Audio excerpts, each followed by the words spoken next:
Start होता है class. Supreme court चल रहा है।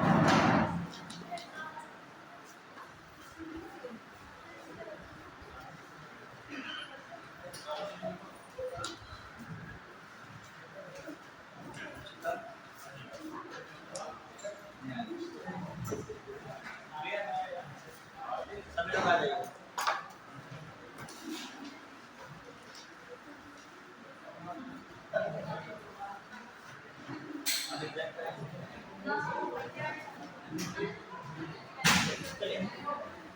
उच्चतम न्यायालय चल रहा है, इसे सर्वोच्च न्यायालय भी कहते हैं।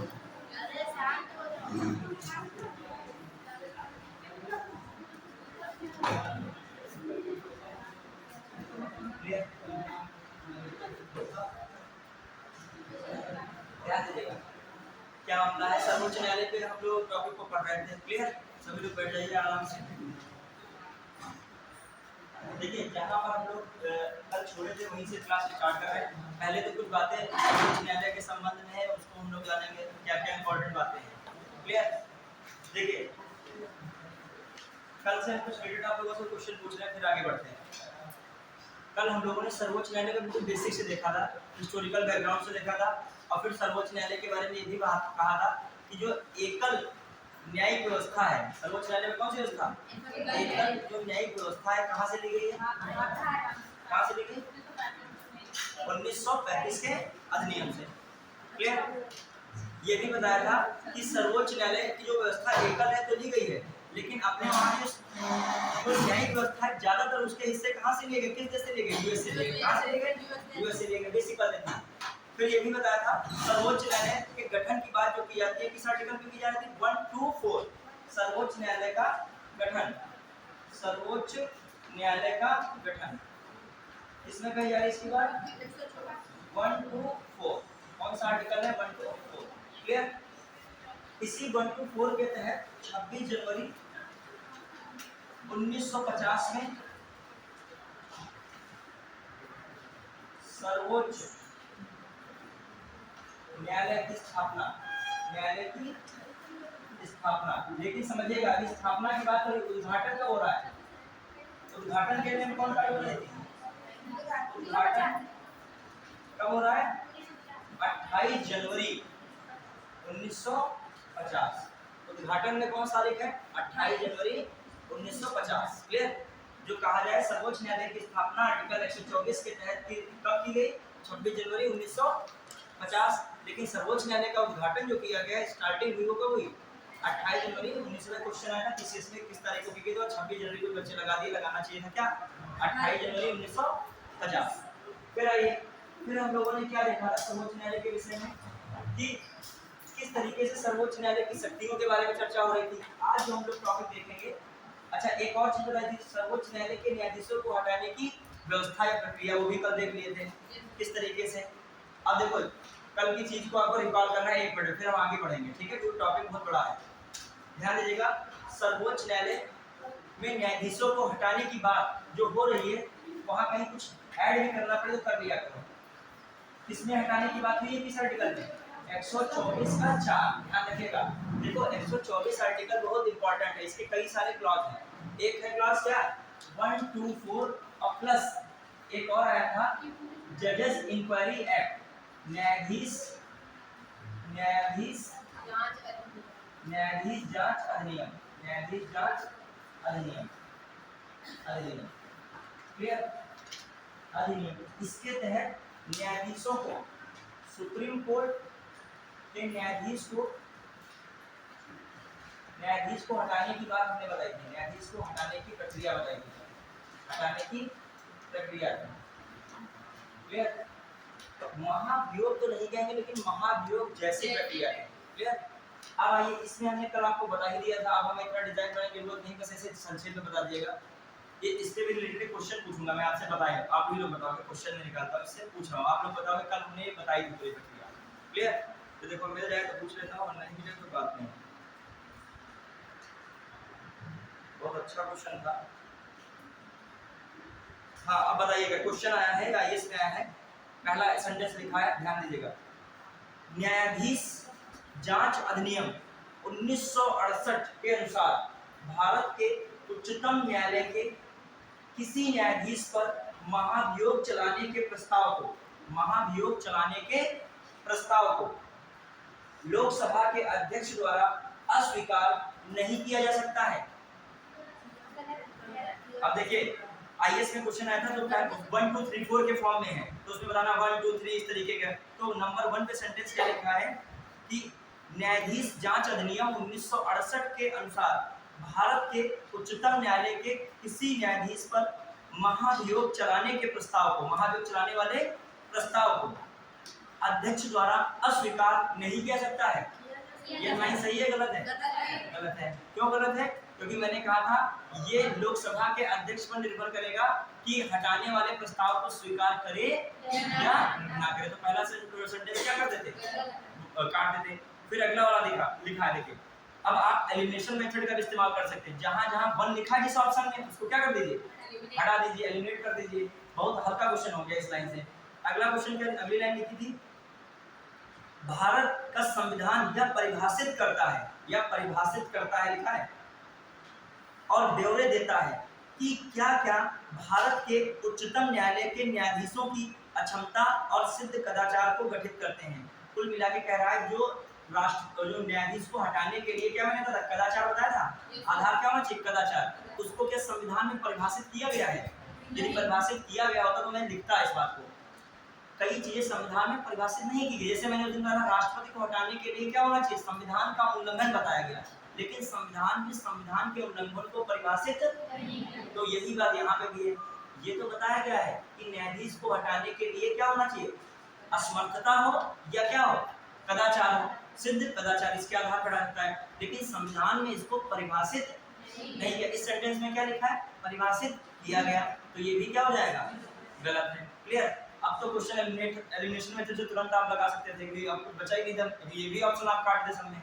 अगला सेंटेंस क्या लिखा है देखिएगा, यदि किसी न्यायाधीश के महाभियोग के प्रस्ताव को मतदान हेतु लिया जाता है, किस लिया जाता है, मतदान हेतु लिया जाता है, मतलब किसी न्यायाधीश को हटाने वाले प्रस्ताव को मतदान हेतु लिया जाता है। फिर आगे सुनिएगा, विधि द्वारा अपेक्षित है यह प्रस्ताव संसद के कुल सदस्यों का बहुमत तथा उपस्थित एवं मत देने वाले सदस्यों का 2/3 बहुमत से दोनों सदनों द्वारा पारित होना चाहिए। सही है कि नहीं? ये वाली क्या है, सही है।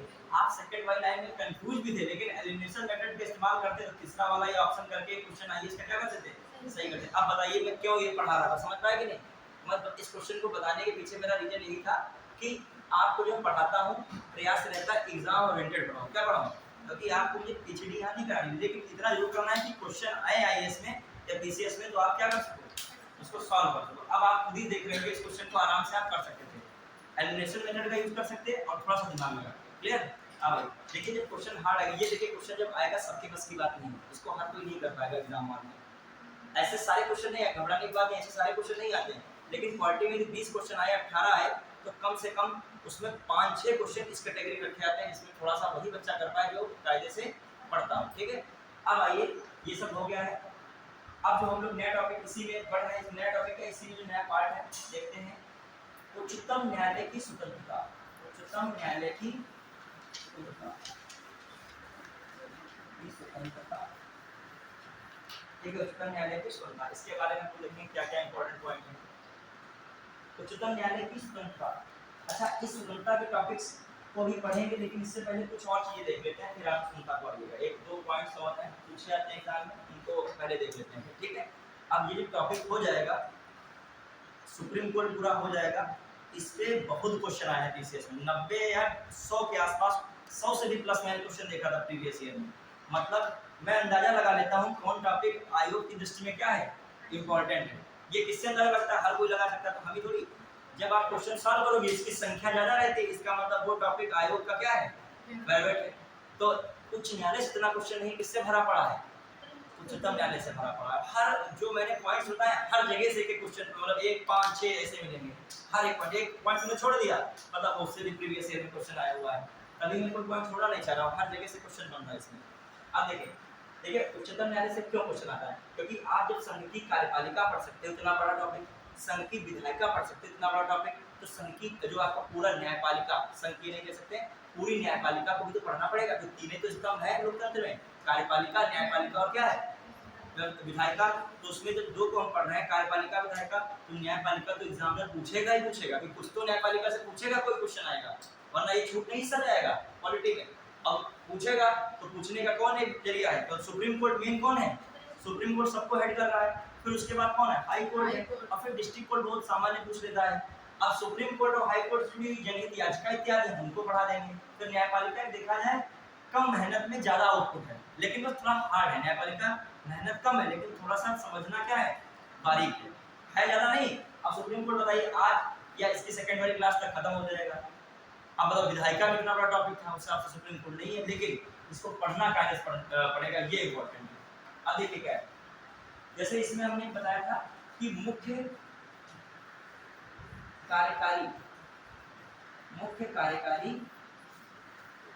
कार्यकारी न्यायाधीश की नियुक्ति, न्यायाधीश की नियुक्ति, मुख्य कार्यकारी न्यायाधीश की नियुक्ति, ये कल ही पढ़ाया था कि नहीं इस बात को, ठीक है। एक ये पॉइंट था। फिर एक मैंने बताया था पॉइंट तदर्थ न्यायाधीश की नियुक्ति, तदर्थ न्यायाधीश की नियुक्ति, न्यायाधीश की नियुक्ति, न्यायाधीश की नियुक्ति,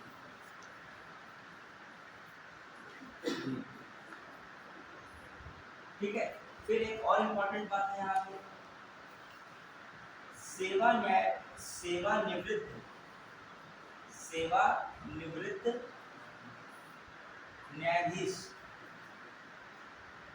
न्यायाधीश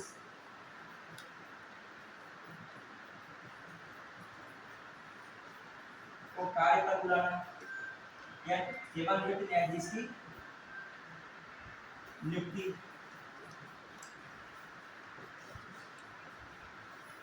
ठीक है। सेवानिवृत्त न्यायाधीश की नियुक्ति या क्या कह सकते हो, कार्य पर बुलाना, कार्य पर बुलाना, कार्य पर बुलाना। देखो नियुक्ति कहना बहुत उचित इसलिए नहीं कि सेवानिवृत्त जो हो जाता है उसको दोबारा एक नियुक्ति दे दोगे तो सुप्रीम कोर्ट का न्यायाधीश बन जाएगा, फिर सेवानिवृत्त का आएगा। फिर ये बेकार लिखी लाइन है कि 65 ईयर सुप्रीम कोर्ट के न्यायाधीश की क्या होनी चाहिए, कार्यकाल होना चाहिए, बेकार लिखा है। फिर तो ये अनंत जब तक जीवित रहे तब तक, क्लियर। तो इस चीज को हम कार्य पर बुलाना या आग्रह कर सकते हैं, दोबारा आग्रह किया सकता है। अब ये बेसिक सब चीज चलेगी, बिल्कुल बेसिक, इसमें ऐसा कोई स्टूडेंट नहीं जिसको ना समझ में आए, बिल्कुल एकदम एक चीज आएगी। बस ये रखिए, तारतम्यता रखिए। जैसे कल की क्लास में आए हो तो आज भी आना चाहिए था, अब आज कोई रेगुलर हुआ, अब मान ली अगली क्लास होगी तो बीच की चीजें क्या हो जाएंगी, स्किप हो जाएंगी। तो ये पढ़ाई के लिए चाहे हम हो चाहे आप हो, पढ़ाई में तारतम्यता बहुत जरूरी है, मतलब कंटिन्यूटी। जैसे हम अभी आपको ये पढ़ा रहे हैं, एकदम से कोई और टॉपिक पढ़ा दें तो कैसा कुछ समझ में आएगा क्या, क्योंकि पिछली चीज अगली से क्या होगी, लिंक होगी।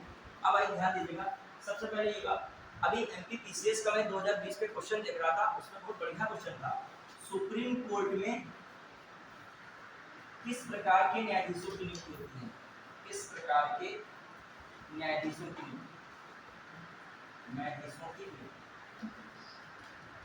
होती है, ठीक है। इसमें सुप्रीम कोर्ट में किस प्रकार ये आया था 2020 एमपीपीसीएस, ठीक है।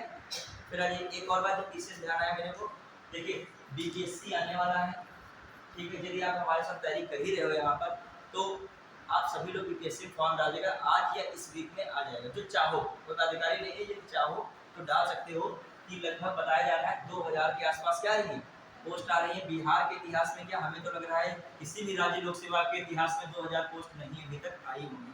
इसमें आ रही है बीपीएससी में, क्लियर। तो आप वहाँ डाल सकते हैं। अब मान लीजिए बीपीएससी आपका यहाँ से आप जो काउंट किए जाओगे जनरल में काउंट किए जाओगे, जो वहाँ पे आप जाओगे बीपीएससी में, तो कोई दिक्कत नहीं, तब भी 2000 है, तब भी कितनी पोस्ट आपके लिए मिल जाएंगी, 1000 लगभग कितनी मिलेंगी, नहीं 1000 मिलेंगी, 100-200 और कम कर लो, 200 कितनी 800, तब भी आपके लिए कितनी है 800, समझ रहे कि नहीं। जब इतनी हाई फाई पोस्ट है और यहाँ पर 800 बहुत मुश्किल है। पिछला भी से 250 या 300 आई थी, मैंने जो मेज दिया था उसमें 250 या 300 करी थी, और उससे पिछला वाला भी था उसमें भी 2 या 250 थी। अब मतलब 2 या 250 कहाँ और कहाँ क्या है, जो शायद अपने वहाँ 800 होती तो हम यहाँ ना होते, ठीक है। उस समय की बात आ रही है, ठीक। बाकी जब वैकेंसी 200 थी तो कितना फाइट कर लोगे, कोई ना कोई तो हटेगा, 1-2 नंबर 3 नंबर से फाइनल में। तो ध्यान दीजिएगा, तो इसमें आप लोग अप्लाई कीजिएगा। और जो पीसीएस है उसको भी अप्लाई कीजिए, समीक्षा अधिकारी जिनका पढ़ा वो तो पढ़ेंगे। जब सब पढ़ेगा बीपीएससी में यहाँ से मैच करता है सब, प्रीवियस ईयर सॉल्व करता हूँ, सारे क्वेश्चन बीपीएससी के भी सॉल्व हो जाते हैं। सुप्रीम कोर्ट उनके लिए कुछ बता जाएगी क्या? रहेगी सुप्रीम कोर्ट ही रहेगी। हाई कोर्ट क्या है? हाई कोर्ट भी वही प्रोसेस वही है, बस थोड़ा सा इनका हाई कोर्ट पढ़ना पड़ेगा, जो है क्या नाम है बिहार का रिलेटेड जो भी है, बस। तो आप इसको जरूर डाल दीजिएगा सभी लोग तो चाहिएगा, ठीक है भाई, वरना तो आप यूपीएससी और यूपीएससी समीक्षा अधिकारी का जो ही रहेगा, ठीक है। चलिए अब आगे, सुप्रीम कोर्ट में किस प्रकार के न्यायाधीशों की नियुक्ति होती है? क्वेश्चन आ जैसे हमारे पहला वन लिखा था, उसमें लिखा तदर्थ न्यायाधीश, तदर्थ न्यायाधीश। फिर दूसरा लिखा अतिरिक्त न्यायाधीश, अतिरिक्त न्यायाधीश, ठीक है। और तीसरा उन्होंने दे दिया था, अब हाँ दो दिए, फिर मान लीजिए इसमें ऑप्शन दिया जाए एक कोई और भी न्यायाधीश दे दिया था, तो यहाँ पे दो न्यायाधीश हैं मेरे पास, इधर केवल एक, मतलब केवल एक सही, दो सही, एक बार दोनों सही हो सकते हैं, ना तो एक ना तो दो। अतिरिक्त एक और दे दिया ऑप्शन, ठीक याद आ गया। अतिरिक्त के अलावा क्या? कार्यकारी न्यायाधीश। कौन सा न्यायाधीश? कार्यकारी, कार्यकारी न्यायाधीश, न्यायाधीश। अब उसमें ऑप्शन लिखा केवल एक दो, फिर जो है यहाँ पर क्या केवल हम क्या लिख रहे हैं? दो है, और यहाँ पर हम केवल लिख रहे हैं एक दो तीन है, और फिर यहाँ पे लिख रहे हैं एक दो तीन कोई नहीं, मतलब इनमें से कोई नहीं, मतलब ना एक ना दो ना तीन, कोई नहीं। समझ रहे कि नहीं? मतलब ऐसे बेसिक क्वेश्चन दे देता है, आपको बस नॉलेज होना चाहिए। देखिए मैंने क्या बताया था, तदर्थ न्यायाधीश की नियुक्ति क्या हो सकती है? सुप्रीम कोर्ट में हो सकती है, तो पक्का जो है हाँ ठीक है, तो कौन होगा? एक तो होगा ही होगा, क्लियर। अब फिर दे दिया इसमें कोई ऑप्शन जो है, इसमें जो हम एक ऑप्शन रख रहे हैं केवल एक, तो दो में कोई छोटा है केवल एक रख रहे हैं, दो ऑप्शन में क्या रख रहे हैं? केवल एक, मतलब एक ऑप्शन इसमें एक और दो रखा है, और दूसरा ऑप्शन है उसमें क्या रखा है? केवल एक रखा है, और तीसरा ऑप्शन रखा है उसमें रख दिया एक दो तीन, और चौथा ऑप्शन रखा है इनमें से कोई नहीं, ठीक है। अब कहा गया है सुप्रीम कोर्ट के न्यायाधीश में किसकी नियुक्ति होती है? किस प्रकार के न्यायाधीश की नियुक्ति? तदर्थ न्यायाधीश हो सकते हैं कि नहीं? हो सकते हैं, कल ही मैंने पढ़ाया था कि नहीं? याद कीजिए, पढ़ाया था, चलते टाइम ठीक हो सकती है। अतिरिक्त न्यायाधीश का बताया था क्या? नहीं बताया था, याद रखिए, तो होता तो बताता, नहीं बताया। और फिर कार्यकारी न्यायाधीश, देखिए मैंने मुख्य कार्यकारी न्यायाधीश बताया था, या मुख्य कार्यवाहक न्यायाधीश। मुख्य का मतलब समझ लो, यदि सीजीआई का पद रिक्त है, सीजीआई जान गए हो ना, या सीजीआई का अनुपस्थित है, या सीजीआई अपने कर्तव्यों का सही प्रकार से निर्वहन नहीं कर पा रहा है, उन स्थितियों में उसकी जगह पे किसकी नियुक्ति होगी? मुख्य न्यायाधीश, मुख्य कार्यकारी न्यायाधीश की। तो मैंने मुख्य कार्यकारी बताया, कार्यकारी न्यायाधीश तो नहीं बताया था। तो अब आइए, अच्छा कार्यकारी की जरूरत क्या पड़ेगी? तदर्थ न्यायाधीश से कितने प्रकार के अस्थायी रखोगे बताओ? मतलब तदर्थ न्यायाधीश का मतलब क्या है? जब न्यायाधीशों की कमी पड़ जाए सत्र चलाने के लिए या कोरम पूरा करने के लिए, तब बाहर से मंगा लिए जाते हैं न्यायाधीश हाई कोर्ट से। तो अब जब वो आ रहा है तो इनकी क्या जरूरत है? अतिरिक्त की, और फिर कॉमन सेंस से फिर इनकी भी क्या जरूरत है? जब कॉमन सिविल किससे मिल गया उनको? न्यायाधीश तदर्थ से। तो याद रखिएगा सुप्रीम कोर्ट में न ये न्यायाधीश होते हैं न ये न्यायाधीश होते हैं, कौन होते हैं? केवल जो अस्थायी तौर पे आ सकते हैं, कौन आ सकते हैं? तदर्थ। तो इसमें कौन सा टिक लगा देते हैं? एमपीपीसी 2020 में क्वेश्चन आया है। तो कहने का मतलब छोटे क्वेश्चन भी आ सकते हैं लेकिन टेक्निकल होते हैं, मतलब पूछा जाए वो कर लीजिए, समझ पाए कि नहीं? अब खुद ही सोचिए, अतिरिक्त अभी खुद ही बताइए, क्लास में यदि एक प्रक्रिया है अस्थायी तौर पे किसी स्टूडेंट को बैठाने की, तो वो प्रक्रिया हमारे तदर्थ के रूप में है, तदर्थ स्टूडेंट कह रहे हैं, क्या कह रहे हैं? तदर्थ स्टूडेंट। तो फिर हमें अतिरिक्त स्टूडेंट और कार्यकारी स्टूडेंट की जरूरत पड़ेगी क्या? तो जब यही पूरा कर लेगा। अब आइए हाई कोर्ट में क्या होता है?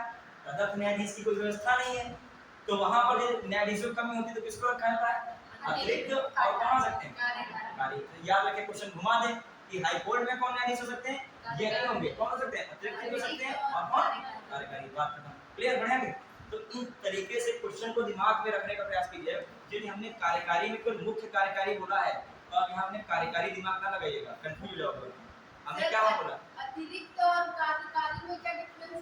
देखो अतिरिक्त में क्या होता है कि ज्यादा पढ़ रहे हैं, मान लीजिए कि ज्यादा काम करना है, मतलब जैसे कोई काम ज्यादा होना है तो वहाँ अतिरिक्त बुला लिया। कार्यकारी में क्या है कि मान लीजिए कोई अनुपस्थित है, सपोज दैट कोई न्यायाधीश क्या है? अनुपस्थित है, तो उसकी जगह लिए क्या, उसकी जगह क्या कर दिया गया? कार्यकारी, मतलब काम ज्यादा है, जैसे हमारे काम ज्यादा हो रहा है तो अतिरिक्त लोगों को बुला लिया गया, वो अतिरिक्त है। अब काम ज्यादा नहीं है लेकिन जितने लोग थे उनमें से भी लोग क्या हो गए हैं, कम हो गए हैं, अनुपस्थित हैं, तो उसकी जगह पे कौन आ जाएगा, कार्यकारी। समझ पाए डिफरेंस? क्लियर? अब आइए, अब जो यहाँ चल रहे हैं तो आपका पहला तदर्थ वाला कौन सा लिखा था आपने कल? पहला कौन होगा? मुख्य कार्यकारी न्यायाधीश व तदर्थ। तदर्थ में एक लाइन जोड़िएगा, तदर्थ न्यायाधीश में लिखे हुए थोड़ा सा, तदर्थ न्यायाधीश में एक लाइन जोड़ लीजिएगा, जो हमने लिखा है उसमें एक और चीज जोड़ लीजिएगा। तदर्थ न्यायाधीश की नियुक्ति से पूर्व तदर्थ मुख्य न्यायाधीश लिखेगा, सुप्रीम कोर्ट के मुख्य न्यायाधीश द्वारा, लिखेगा सुप्रीम कोर्ट के मुख्य न्यायाधीश द्वारा, सुप्रीम कोर्ट के मुख्य न्यायाधीश द्वारा, सुप्रीम कोर्ट के मुख्य न्यायाधीश द्वारा तदर्थ न्यायाधीश की नियुक्ति, तदर्थ न्यायाधीश की नियुक्ति से पूर्व उसे राष्ट्रपति की अनुमति या राष्ट्रपति की अनुमति या राष्ट्रपति की अनुमति, उसे राष्ट्रपति की अनुमति तथा संबंधित उच्च न्यायालय के मुख्य न्यायाधीश से, तथा राष्ट्रपति की अनुमति देखा, तथा संबंधित उच्च न्यायालय के मुख्य न्यायाधीश से सलाह लेनी होती है, सलाह लेनी पड़ती है, सलाह लेनी पड़ती है, सलाह लेनी पड़ती है, सलाह लेनी पड़ती है। समझ पाए इस बात को? समझा रहे हैं, लिख लिया, छूटा तो नहीं किसी का? देखिए, मुख्य न्यायाधीश द्वारा तदर्थ न्यायाधीश की नियुक्ति से पूर्व राष्ट्रपति की अनुमति तथा संबंधित उच्च न्यायालय के मुख्य न्यायाधीश से सलाह लेनी पड़ती है या सलाह लेनी होती है। समझ पाए इस बात? समझेगा। जैसे राष्ट्रपति में मुख्य न्यायाधीश किसकी नियुक्ति कर रहा था? तदर्थ न्यायाधीश की नियुक्ति कर रहा था। अगर तदर्थ न्यायाधीश कहाँ से आ रहा था? किसी उच्च न्यायालय से आ रहा था। किससे आ रहा था? किसी हाई कोर्ट से आ रहा था। तो राष्ट्रपति जो है मुख्य न्यायाधीश किसी तदर्थ न्यायाधीश की नियुक्ति करेगा, ये नहीं तुरंत कर देगा, उसको दो अनुमति लेनी पड़ेगी, दो सलाह लेनी पड़ेगी। एक किससे? राष्ट्रपति से। एक भैया जिस उच्च न्यायालय से जिस उच्च न्यायालय से उस न्यायाधीश को आप ला रहे हो उसके हेड ऑफ हाउस से बात नहीं करोगे? करोगे कि नहीं करोगे? कैसे जाओ पकड़ के ले आओ जाके? अरे यहाँ से कोई स्टूडेंट दूसरी जगह पे गया तो यहाँ का जो हेड होगा, यहाँ पे जो देखता होगा, देख रेख करता होगा, उससे अनुमति लेनी पड़ेगी नहीं लेनी पड़ेगी? इसलिए बातें आ रही है। क्लियर? तो क्वेश्चन आ जाए, तदर्थ न्यायाधीश की नियुक्ति से पूर्व मुख्य न्यायाधीश को किससे सलाह लेनी होती है? तो वहाँ ऑप्शन दिया हो राष्ट्रपति से, केवल राष्ट्रपति से, फिर लिखा हो संबंधित उच्च न्यायालय के मुख्य न्यायाधीश से, फिर लिखा हो राष्ट्रपति एवं संबंधित उच्च न्यायालय के मुख्य न्यायाधीश दोनों से। तो कौन सा सेंटेंस सही होगा? दोनों वाला क्या होगा? सही होगा, इसलिए मैंने लिखा है। अब आ जाइए, अगला पॉइंट कौन था जो मैंने लिखा? तदर्थ न्यायाधीश तो हो गया। अब आइए कौन सा था? सेवानिवृत्त लिखेगा। सेवानिवृत्त न्यायाधीश का लिखेगा, उसी में लिखेगा सेवानिवृत्त न्यायाधीश संबंधी, जो मैंने लिखा है वो लाइन पढ़ी रहनी, वो हेडिंग यहाँ डाल लीजिए। सेवानिवृत्त न्यायाधीश को सुप्रीम कोर्ट में, सेवानिवृत्त न्यायाधीश की सुप्रीम कोर्ट में नियुक्ति समझिए। सेवानिवृत्त न्यायाधीश की सुप्रीम कोर्ट में नियुक्ति कौन सा आर्टिकल कहता है? ये आर्टिकल 128। कौन है आर्टिकल 128? बताइए, कार्यकारी न्यायाधीश की बात कौन कर रहा था? आर्टिकल 100। अरे कार्यकारी मुख्य कार्यकारी न्यायाधीश 126, तदर्थ न्यायाधीश 127। अब फिर आ रहा है सेवानिवृत्त न्यायाधीश के मामले में 128। समझ पाए? पिछला जोड़ के याद किया करो, भूलोगे नहीं, ठीक है? हाँ, अब देखिए क्या मामला है, समझिएगा, थोड़ा ऐसे ही समझिए, मतलब कॉन्सेप्ट तरीके से समझिए, लिखने के चक्कर ना लीजिए। किसी भी समय, सपोज है किसी भी समय सुप्रीम कोर्ट का मुख्य न्यायाधीश रिटायर्ड सुप्रीम कोर्ट का या हाई कोर्ट का न्यायाधीश को राष्ट्रपति से पूर्व सूचना या पूर्व अनुमति से फिर से उसे सुप्रीम कोर्ट के न्यायाधीश के पद पर बैठा सकता है और कार्य करने के लिए अनुरोध कर सकता है। कुछ समझ नहीं आएगा, हमें पता है, इस तरीके से समझिए। ये लिखेंगे तो इसमें इस तरीके लिखेंगे, क्वेश्चन आएगा तो लैंग्वेज में आएगा। देखिए क्या मतलब, कोई सेवानिवृत्त न्यायाधीश हो गया, रिटायर्ड हो गया। रिटायर कब होता है? 65 वर्ष पूरी हो जाए सुप्रीम कोर्ट में। हाई कोर्ट में रिटायर की क्या एज है? 62 ईयर है, इसको भी लिख लीजिएगा अभी, ठीक है। यदि वो सुप्रीम कोर्ट और हाई कोर्ट से रिटायर हो गया है न्यायाधीश, सपोज दैट, समझिए, अब वो छुट्टी पे चल रहा है, एंजॉय कर रहा है अपने जीवन में, जो भी कर बच गया है जीवन में वो कर रहा है बुढ़ापे में। तब तक क्या क्या पता चला कि कार्य बहुत ज्यादा है, सेवानिवृत्त है, अनुभव तो उसको वही है, सेवानिवृत्त वाले को क्या है? अनुभव है। तो अब सुप्रीम कोर्ट का सीजीआई जो होगा वो क्या करेगा? उसको चाहे क्या कर सकता है? राष्ट्रपति से अनुमति लेकर उसको चाहे फिर से सुप्रीम कोर्ट में कार्य करने के लिए अनुरोध कर सकता है। अनुरोध तो करोगे क्योंकि तो बाध्यकारी तो है नहीं वो न्यायाधीश, तो आप रिटायर हो जाइए, अब आपसे दोबारा कार्य करने के लिए क्या किया जाएगा? अनुरोध। जिस दिन से आप रिटायर हुए उस दिन से आप चंगुल से हिसाब से क्या हो जाओगे? मुक्त हो जाओगे, समझ रहे हो? ऑर्डर वगैरह से जब तक आप सेवानिवृत्त नहीं तब तक आपको अधिकारी की एक एक बात को वैसे ही अक्षरशः पालन करना पड़ेगा। यहाँ ये वहाँ ये, तो आप उनका ऑर्डर चलता है, क्या चलेगा? ऑर्डर, आदेश। और रिटायर हो गए हो तो आप संवैधानिक तौर से क्या होगा? रिटायर हो, पेंशन वगैरह जो मिलनी होगी मिलेगी। तो अब आपसे क्या कह सकता है कार्य करने के लिए? पुनः अनुरोध हो सकता है। इसीलिए बुजुर्गों से क्या करना चाहिए? अनुरोध करना चाहिए। आदेश वाली उनकी एज जा चुकी है, अनुरोध ही से काम चल सकता है, तो अनुरोध किया जाएगा। अब वो आए या अनुरोध में तो ये डिपेंड करता है। और कॉमन सी बात है, राष्ट्रपति द्वारा उनको कार्य के लिए उचित भत्ता मिलता है, तो प्रयास रहता है वो आ ही जाते हैं। यदि कार्य करने की क्षमता है तो राष्ट्रपति द्वारा क्या निर्धारित होता है? उनको भत्ता इत्यादि निर्धारित होता है। अब आइए, उनको वही सब न्याय निर्णय शक्तियां विशेषाधिकार मिलते हैं जो सुप्रीम कोर्ट के न्यायाधीश को मिलते हैं। जो नहीं मिले तो मतलब क्या? सुप्रीम कोर्ट के न्यायाधीश बनने में, दोबारा आने में। लेकिन सुप्रीम कोर्ट के न्यायाधीश में नहीं माने जाते हैं, विडंबना ये है। समझ रहे हो क्या नहीं माने जाएंगे? सुप्रीम कोर्ट के न्यायाधीश माने नहीं जाएंगे, मतलब आप रिटायर हो चुके हैं ना, आप किसी को तो मौका दिए सुप्रीम कोर्ट के न्यायाधीश से मान लिए जाएंगे तो न्यायाधीश कभी नहीं हो रहे हैं, वही न्यायाधीश जो है 90 या 100 साल तक चल रहे हैं, समझ पा रहे? और न्यायाधीश इसलिए नहीं माने जाएंगे कि पूरी तरीके से न्यायाधीश इसलिए नहीं रह गए क्योंकि उनका क्या हो चुका है? रिटायरमेंट हो चुका है। क्लियर? मतलब स्टेटमेंट दे। सुप्रीम कोर्ट का मुख्य न्यायाधीश राष्ट्रपति की पूर्व अनुमति से हाई कोर्ट या सुप्रीम कोर्ट के रिटायर्ड न्यायाधीश को सुप्रीम कोर्ट में उसी पद पर बैठने व कार्य करने के लिए अनुरोध कर सकता है। पहला स्टेटमेंट को समझ में आई कहानी? ठीक है। अगला स्टेटमेंट, सुप्रीम कोर्ट के सेवानिवृत्त न्यायाधीश के वही न्याय निर्णय शक्तियां एवं विशेषाधिकार होंगे जो सुप्रीम कोर्ट के न्यायाधीश के होंगे, लेकिन इसे सुप्रीम कोर्ट का न्यायाधीश माना नहीं जाएगा। बताइए, दोनों बातें क्या है? सही है कि आपके अंडरस्टैंडिंग इस लेवल तक होनी चाहिए। अब क्वेश्चन नहीं गलत होगा यहाँ से। अब लिख लीजिएगा इस बात को, समझ पाया कि नहीं बात को? चलिए, अब ये दोनों तर्क वाली बातें बता दी तो ये बात बिल्कुल क्या है? सही है। तो इसमें पहला सेंटेंस क्या था जो है लिखना चाहिए? लिख लीजिएगा सेवानिवृत्त में पहला पॉइंट लिखिएगा जो सेवानिवृत्त से सेंटेंस हम लिख लीजिए। मैं बोल रहा हूँ किसी समय मैं बोल दूं चल जाएगा? लिखूं चलेगा? किसी समय सुप्रीम कोर्ट का मुख्य न्यायाधीश किसी भी समय सुप्रीम कोर्ट का मुख्य न्यायाधीश सुप्रीम कोर्ट या हाई कोर्ट से लिखते आइएगा। सुप्रीम कोर्ट का मुख्य न्यायाधीश सुप्रीम कोर्ट या हाई कोर्ट से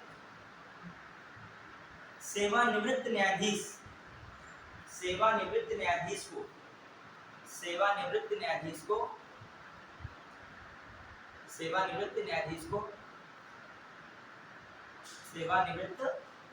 को देखा सुप्रीम कोर्ट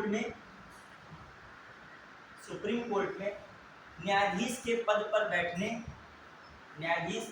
बैठने और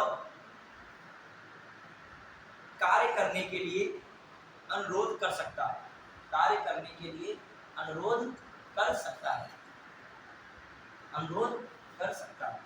बैठने और कार्य करने के लिए अनुरोध कर सकता है।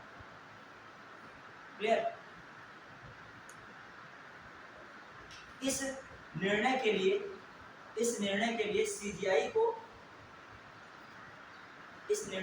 सीजीआई को राष्ट्रपति एवं संबंधित व्यक्ति से इस निर्णय से पूर्व चाहे सीजीआई के इस निर्णय से पूर्व सीजीआई के इस निर्णय से पूर्व सीजीआई के इस निर्णय से पूर्व उसे राष्ट्रपति एवं संबंधित व्यक्ति से अनुमति लेनी होगी। संबंधित व्यक्ति से अनुमति लेनी होगी। फिर लाइन छोड़ दीजिएगा अगली। संबंधित व्यक्ति से क्या लेनी होगी? अनुमति लेनी होगी। एक व्यक्ति से अनुमति लेनी होगी। फिर जो हम लोग देखें अगला मैटर क्या है, इनके भत्ते कार्य के लिए कार्य हेतु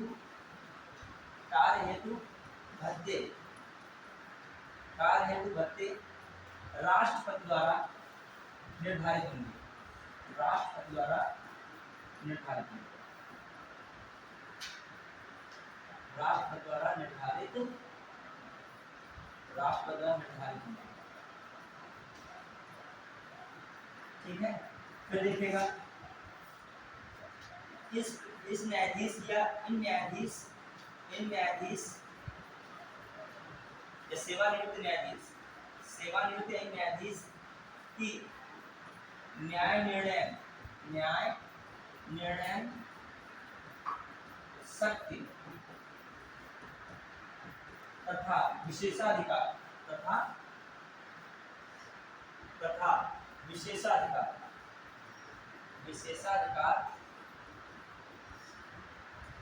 सुप्रीम कोर्ट के न्यायाधीश के समान होंगे। सुप्रीम कोर्ट के न्यायाधीश के समान होंगे। लेकिन सुप्रीम कोर्ट के जो है न्यायाधीश नहीं माने जाएंगे। लेकिन सुप्रीम कोर्ट के न्यायाधीश नहीं माने जाएंगे। इसके भी पीसीएस में आईएएस में क्वेश्चन आया था, तो आप हर एक पॉइंट्स दिमाग में रखिएगा, मतलब क्या पूछ ले उसके अंदर। देखिए पढ़ेंगे पीसीएस और सिविल की पढ़ाई में यही तो मेन है कि आपको सब पढ़ना पड़ता है। वनडे एग्जाम में काम इतने चल जाएगा। सेवानिवृत्त न्यायाधीश की नियुक्ति मुख्य न्यायाधीश द्वारा राष्ट्रपति की सलाह से किया सकती है, बात खत्म है। लेकिन वहां तो आगे भी पूछ सकता है कि मतलब शक्तियां उसके समान है लेकिन माने नहीं जाएंगे, इतनी तक बात पूछ सकता है। तुम आगे पढ़ेंगे। लेकिन मैंने क्या लिखा, लेकिन एससी के न्यायाधीश नहीं माने जाएंगे। क्लियर? एससी के न्यायाधीश नहीं माने जाएंगे। समझ में नहीं आ रहा है? दिख रहा है कि नहीं? देखिए थोड़ा सा रोज जब आओगे तो आपकी हैबिट पड़ जाएगी। जो फर्स्ट डे आता है उसको थोड़ा सा लिखने में तकलीफ होती है, वो बगल वाला सबसे पहले लिखता चला जाता है। क्यों? क्योंकि रोज कंटिन्यू है। ठीक है, आप भी कंटिन्यू आप रोज जल्दी लिख लोगे। आइए अब आइए अगली एक शक्ति है, ये देखिएगा सुप्रीम कोर्ट की स्थापना। ये भी एक मैटर है। अभी सुप्रीम कोर्ट की स्थापना कहाँ है? कहाँ है? नई दिल्ली है कि सुप्रीम कोर्ट कहाँ पर स्थापित है? नई दिल्ली में। अब ये भी क्वेश्चन बन सकता है, मुख्य न्यायाधीश द्वारा इसे कहीं और भी स्थापित किया जा सकता है, लेकिन इससे पूर्व राष्ट्रपति के अनुमोदन की आवश्यकता है। समझता है कि नहीं? ये कौन सा आर्टिकल कहता है? 130 कहता है। ये बात किसमें बात आ रही है? 130। 130 में क्या कहा जा रहा है कि सुप्रीम कोर्ट की स्थापना दिल्ली में की गई है, लेकिन इसे राष्ट्रपति द्वारा इसे किसे मुख्य न्यायाधीश द्वारा राष्ट्रपति के अनुमोदन से कहीं और भी स्थानांतरित किया जा सकता है, लेकिन ये वैकल्पिक होगा, अनिवार्य नहीं होगा। इसका मतलब ये निकल रहा है सुप्रीम कोर्ट को, मतलब ये निकल रहा है सुप्रीम कोर्ट क्या कह रहा है, न राष्ट्रपति को और न ही सीजीआई को ये अनुमति दे रहा है कि सुप्रीम कोर्ट को उठा के नई दिल्ली की बजाय कहीं और स्थापित करो। समझता है कि नहीं? मान लीजिए दिल्ली में कोई क्राइसिस आ गया, कोई प्रॉब्लम आ गई, बीमारी महामारी आ गई, कुछ भी ऐसा आ गया सपोज है, तो सुप्रीम कोर्ट को ही सुरक्षा नहीं जो पूरे देश का निर्णय करने वाली है, तो पहले हमको यहाँ से किया जाए, ट्रांसफर किया जाए। तो वैकल्पिक तौर पर ये नहीं हमेशा के, जब वहाँ स्थितियाँ सही हो जाएंगी फिर से कहाँ जाएंगे यहाँ। लेकिन ये व्यवस्था की गई है संविधान में, कौन से आर्टिकल के तहत है? ठीक है, तो ये इसकी वैसे स्थापना कहाँ है? स्थापना कहाँ है? नई दिल्ली। ठीक है, नई दिल्ली में। फिर कहा जाए तो राष्ट्रपति द्वारा जो है, राष्ट्रपति क्या कह सकते हो इसे, मुख्य न्यायाधीश सीजीआई द्वारा राष्ट्रपति के अनुमोदन के पश्चात, राष्ट्रपति के अनुमोदन के उपरांत, राष्ट्रपति के अनुमोदन से इसे कहीं और स्थापित किया सकता है, इसे कहीं दूसरी जगह, इसे दूसरी जगह भी स्थापित किया सकता है, दूसरी जगह स्थापित कर सकता है, स्थापित किया जा सकता है। क्लियर? स्थापित किया सकता है, ये भी बात आ रही है, ध्यान रखिएगा। लेकिन क्या है, अब सेंटेंस बना के रख दिया जाए, लेकिन क्या है, ये वैकल्पिक होगा। ये क्या होगा, लेकिन ये क्या है, वैकल्पिक है, अनिवार्य नहीं। वैकल्पिक है लेकिन अनिवार्य नहीं। वैकल्पिक है लेकिन अनिवार्य नहीं। क्लियर? ध्यान रखिएगा, वैकल्पिक है, अनिवार्य नहीं। अब आइए, अर्थात इसे कहीं और भी ट्रांसफर नहीं किया जाएगा, मतलब फाइनली स्थायी रूप से कहीं नहीं बदला जाएगा। क्लियर? जो अपील न्यायालय, जो भी इसकी पीठ है, वो सब बेंच है, वो कहाँ रहेगी, नई दिल्ली में रहेगी, दिल्ली में। क्लियर? तो ये कौन सा आर्टिकल कह रहा है, 123। अब हम लोग टॉपिक का नाम डाल रहे हैं, क्या है, न्यायालय की स्वतंत्रता। अब ये सुप्रीम कोर्ट की स्वतंत्रता, सुप्रीम कोर्ट की स्वतंत्रता।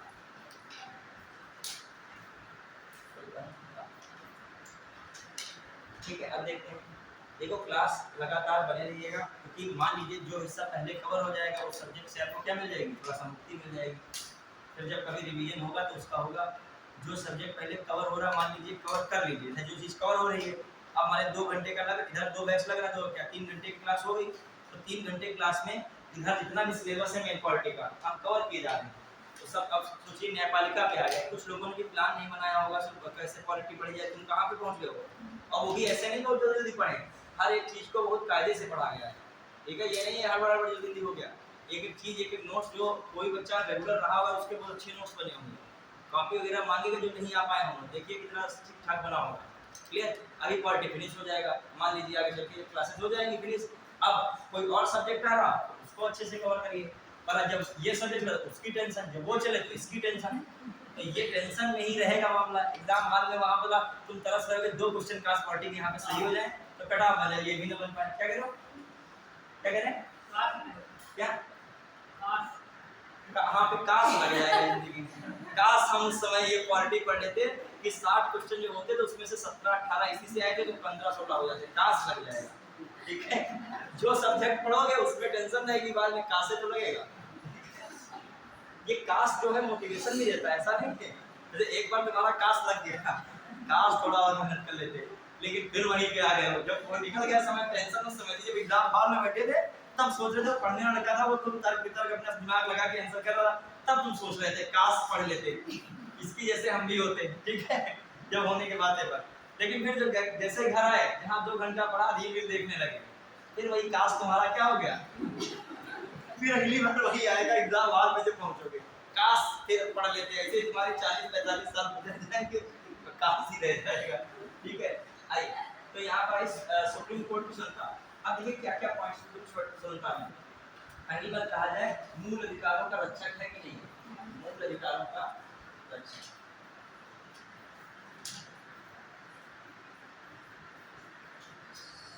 मूल अधिकारों का रक्षक वो भी किसके, नागरिकों के, नागरिकों के मूल अधिकारों का रक्षा। फिर आ जाइए, संविधान का संरक्षक है, संविधान का अभिभावक या संरक्षक, संविधान का अभिभावक या संरक्षक। संविधान का अभिभावक या संरक्षक जिसे कहा जाता है। विशेष के लिए ये भी जरूरी है, क्या पढ़ना है क्या नहीं पढ़ना है ये भी जान लीजिएगा। मतलब बहुत लोग होते हैं नहीं पढ़ने को भी पढ़ने में जोड़ लेते हैं, और टाइम बहुत लिमिटेड दिया जाता है। मेंस के लिए भी 4 महीना मिलेगा, कितना मिला, मैंने 4 महीना। अब उसमें ये सबसे पहले डिसाइड कर लो क्या नहीं पढ़ना है, बाकी जब क्या पढ़ने में तो लग जाओगे, 40,000 पढ़ना पड़ डालोगे, ऐसे सारी किताबें उठा लाओ, फिर हजार हजार पन्नों की तुम जो 4 महीना में ऐसा कुछ लिख देंगे जाके जो है हल्का मच जाएगा। तो ऐसा क्या लिख दोगे? तो उसी हिसाब से अपने को डिजाइन करना जितना जरूरी है। मान लीजिए प्रीलिम्स में पूछा, मेंस सुप्रीम कोर्ट में आया कि सुप्रीम कोर्ट की क्षमता के बारे में समझाइए, तो आपको बहुत खिचड़ी नहीं करने की जरूरत है, आराम से लिखना तो 2 ही पन्ने हैं कि 10 पन्ने का निबंध लिखना है, तो आपको पता होना चाहिए, बता सकते हो सुप्रीम कोर्ट की क्षमता के बारे में। पहले बेसिक थोड़ा बता दी सुप्रीम कोर्ट की क्षमता के बारे में। एक गहरी न्यायपालिका है, कार्यपालिका और जो है विधायिका से क्या है, पृथक है। आर्टिकल 50 के अनुसार सुप्रीम कोर्ट या न्याय भारत की न्यायपालिका कार्यपालिका से पृथक बताया गया है। इस तरीके से बेसिक बात कर सकते हो, ठीक है। आप फिर उसी लाइन में बता सकते हो यह नागरिकों के मूल अधिकारों का रक्षक है तथा भारतीय संविधान का प्रारंभिक संरक्षक या अभिभावक है। आप बता कि अब डिजाइन कोई बना दीजिए कि कौन कौन सी चीजें आपके अंदर आनी चाहिए, कौन कौन से आपकी क्षमता होती है। मैं भी ये कैसे खींच रहा हूँ खाका, और फिर हर एक खाका में क्या करूंगा बता दूंगा, हो जाएगा तो क्लियर। बताइए पहली बात क्या है, नियुक्ति के मामले में है, नियुक्ति के मामले में सुनता कि नहीं बताइए, नियुक्ति का तरीका बताइए, नियुक्ति का तरीका था सुनता वाला कि नहीं, नियुक्ति का तरीका कितना सुनता वाला था याद करो। किसकी सलाह लग रही थी, कोलिजियम की लग रही थी कि नहीं। तो विधायिका और कार्यपालिका क्या हो गई, स्वतंत्र है उससे, है कि नहीं स्वतंत्र। फिर आइए अभी इसके बारे में चर्चा होगी, पहले लिख लीजिएगा। फिर क्या हो सकता है, नियुक्ति हो गई। फिर किसमें क्षमता देखने को मिल रही है, कार्यकाल की सुरक्षा, है कि नहीं सुरक्षा। खुद ही सोचिए, मैंने पढ़ाया है कि न्यायाधीश बनने के बाद हटाना कितना कठिन है, कितनी जटिल प्रक्रिया है। पहले 50 या 100 लोगों के साथ जाए लोकसभा या राज्यसभा में, फिर वो अनुमति दे या ना दे, अनुमति देने के बाद भी क्या होगा, जांच होगी, जांच के बाद भी कितना कठिन बहुमत, कुल सदस्यों का बहुमत तथा उपस्थित और मतदान देने वालों का। तो एक हिसाब से इनको क्या दिया गया, कार्यकाल की सुरक्षा। एक बार आप नियुक्त हो जाएंगे तो इतनी जल्दी हटाए नहीं जाएंगे। देखिए कार्यकाल की सुरक्षा की सुनता है कि नहीं, कार्यकाल की सुरक्षा, कार्यकाल की सुरक्षा में मिल गई। फिर देखा जाए जो हम लोग देखें कार्यकाल की सुरक्षा के बाद बेसिक, इसके बाद क्या देख सकते हैं, कार्यकाल की सुरक्षा के बाद जो देखा जाए निश्चित सेवा शर्तें हैं, निश्चित सेवा शर्तें होती हैं। जैसे जो उनको वेतन मिल रहा है, भत्ते मिल रहा है, पेंशन मिल रहा है, विशेषाधिकार मिल रहा है, वित्त आपातकाल को छोड़कर अन्य किसी स्थिति में उनकी चीजें कम नहीं किया सकती हैं। क्या नहीं किया सकती हैं, कम नहीं कर सकती। किसको छोड़कर, ये याद रखिएगा, वित्त आपातकाल में इनकी भी सैलरी क्या हो सकती है, कम हो सकती है। क्वेश्चन आता है, क्लियर। तो एक हिसाब से इनकी क्या मिली, निश्चित सेवा और क्या है सत्य। वित्त आपातकाल भारत में कभी लागू ही नहीं हुआ, इसलिए सुप्रीम कोर्ट ने कहा इसकी चलो कोई टेंशन नहीं है, कभी लागू ही नहीं हुआ तो क्या कम होगा। अभी तक कौन सा आपातकाल नहीं लागू हुआ भारत में, कोरोना में लग रहा था लेकिन लागू फिर नहीं हो पाया, फिर थोड़ा सा संभल गया, फिर संभलते संभलते संभल ही गया। क्लियर, आगे बढ़े। चलिए फिर आ जाइए निश्चित सेवा शर्तें। इसके बाद और किसमें सुनता हो सकती है बताइए, हमारे दिमाग में चल रहा हो कि इस क्षेत्र में भी सुनता है। निश्चित सेवा शर्तें हो गया, कार्यकाल भी हो गया, और किस चीज को इनको राइट में। अच्छा एक और इम्पोर्टेंट, इनके आचरण पर किसी भी सदन में बहस नहीं करती, चाहे लोकसभा हो, राज्यसभा, विधानसभा हो, विधान परिषद हो। इनके आचरण पर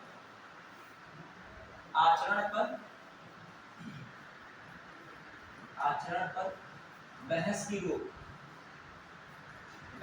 रोक, लेकिन किस मामले में बहस हो सकती है आचरण पे, महाभियोग लगाने के दौरान। उसमें तो आता है कदाचार के ही आधार पर, उनके मतलब व्यवहार या गलत व्यवहार के आधार पर, उसमें तो खूब बहस होगी, उसी को हटाया जाएगा। तो बस उसको छोड़ के बाकी वैसे इनके आचरण पर बहस नहीं हो सकती। फिर आ जाइए जो और देखा जाए, और किस प्रकार से क्षमता इनको मिल सकती है बताइए। इनके आदेशों की अवमानना यदि करते हो तो ये क्या कर सकते हैं, दंड दे सकते हैं। तो अवमानना पर दंड देने का अधिकार क्या है, ये भी तो क्षमता है कि अवमानना पर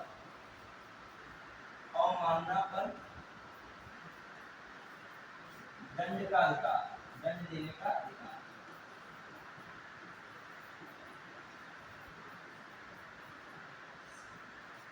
फिर दूसरी क्षमता क्या है, संचित निधि से व्यय, संचित निधि पर भारित व्यय, ये भी तो प्रकार क्षमता है कि नहीं बताइए, भारित व्यय। कल ही मैंने पढ़ा था संसद नीति भारित वे इन पे होता है कि नहीं, इस पर मतदान किया सकता है क्या? नहीं हो सकता है। तो ये भी एक प्रकार की क्या है? स्वतंत्रता है। फिर आ जाइए और क्या क्षमता मिल सकती है? इनके न्याय क्षेत्र सुप्रीम कोर्ट के न्याय क्षेत्र को कम नहीं कह सकता,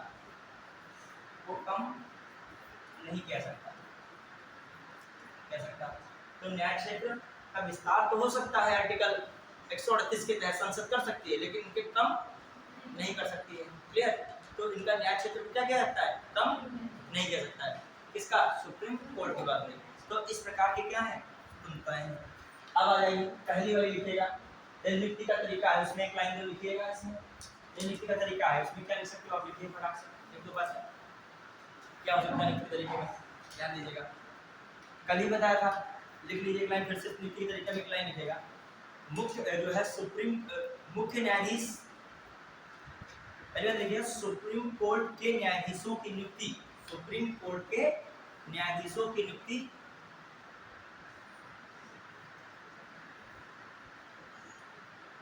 सुप्रीम कोर्ट के न्यायाधीशों की नियुक्ति राष्ट्रपति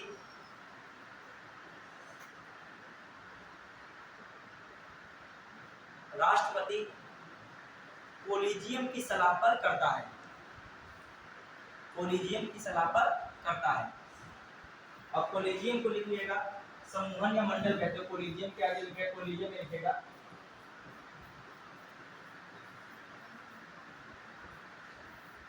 कोलिजियम, जहां लिखा उसके ब्रैकेट में लिखेगा सुप्रीम कोर्ट का न्यायाधीश, इसमें उस कोलिजियम में कौन लिखोगे?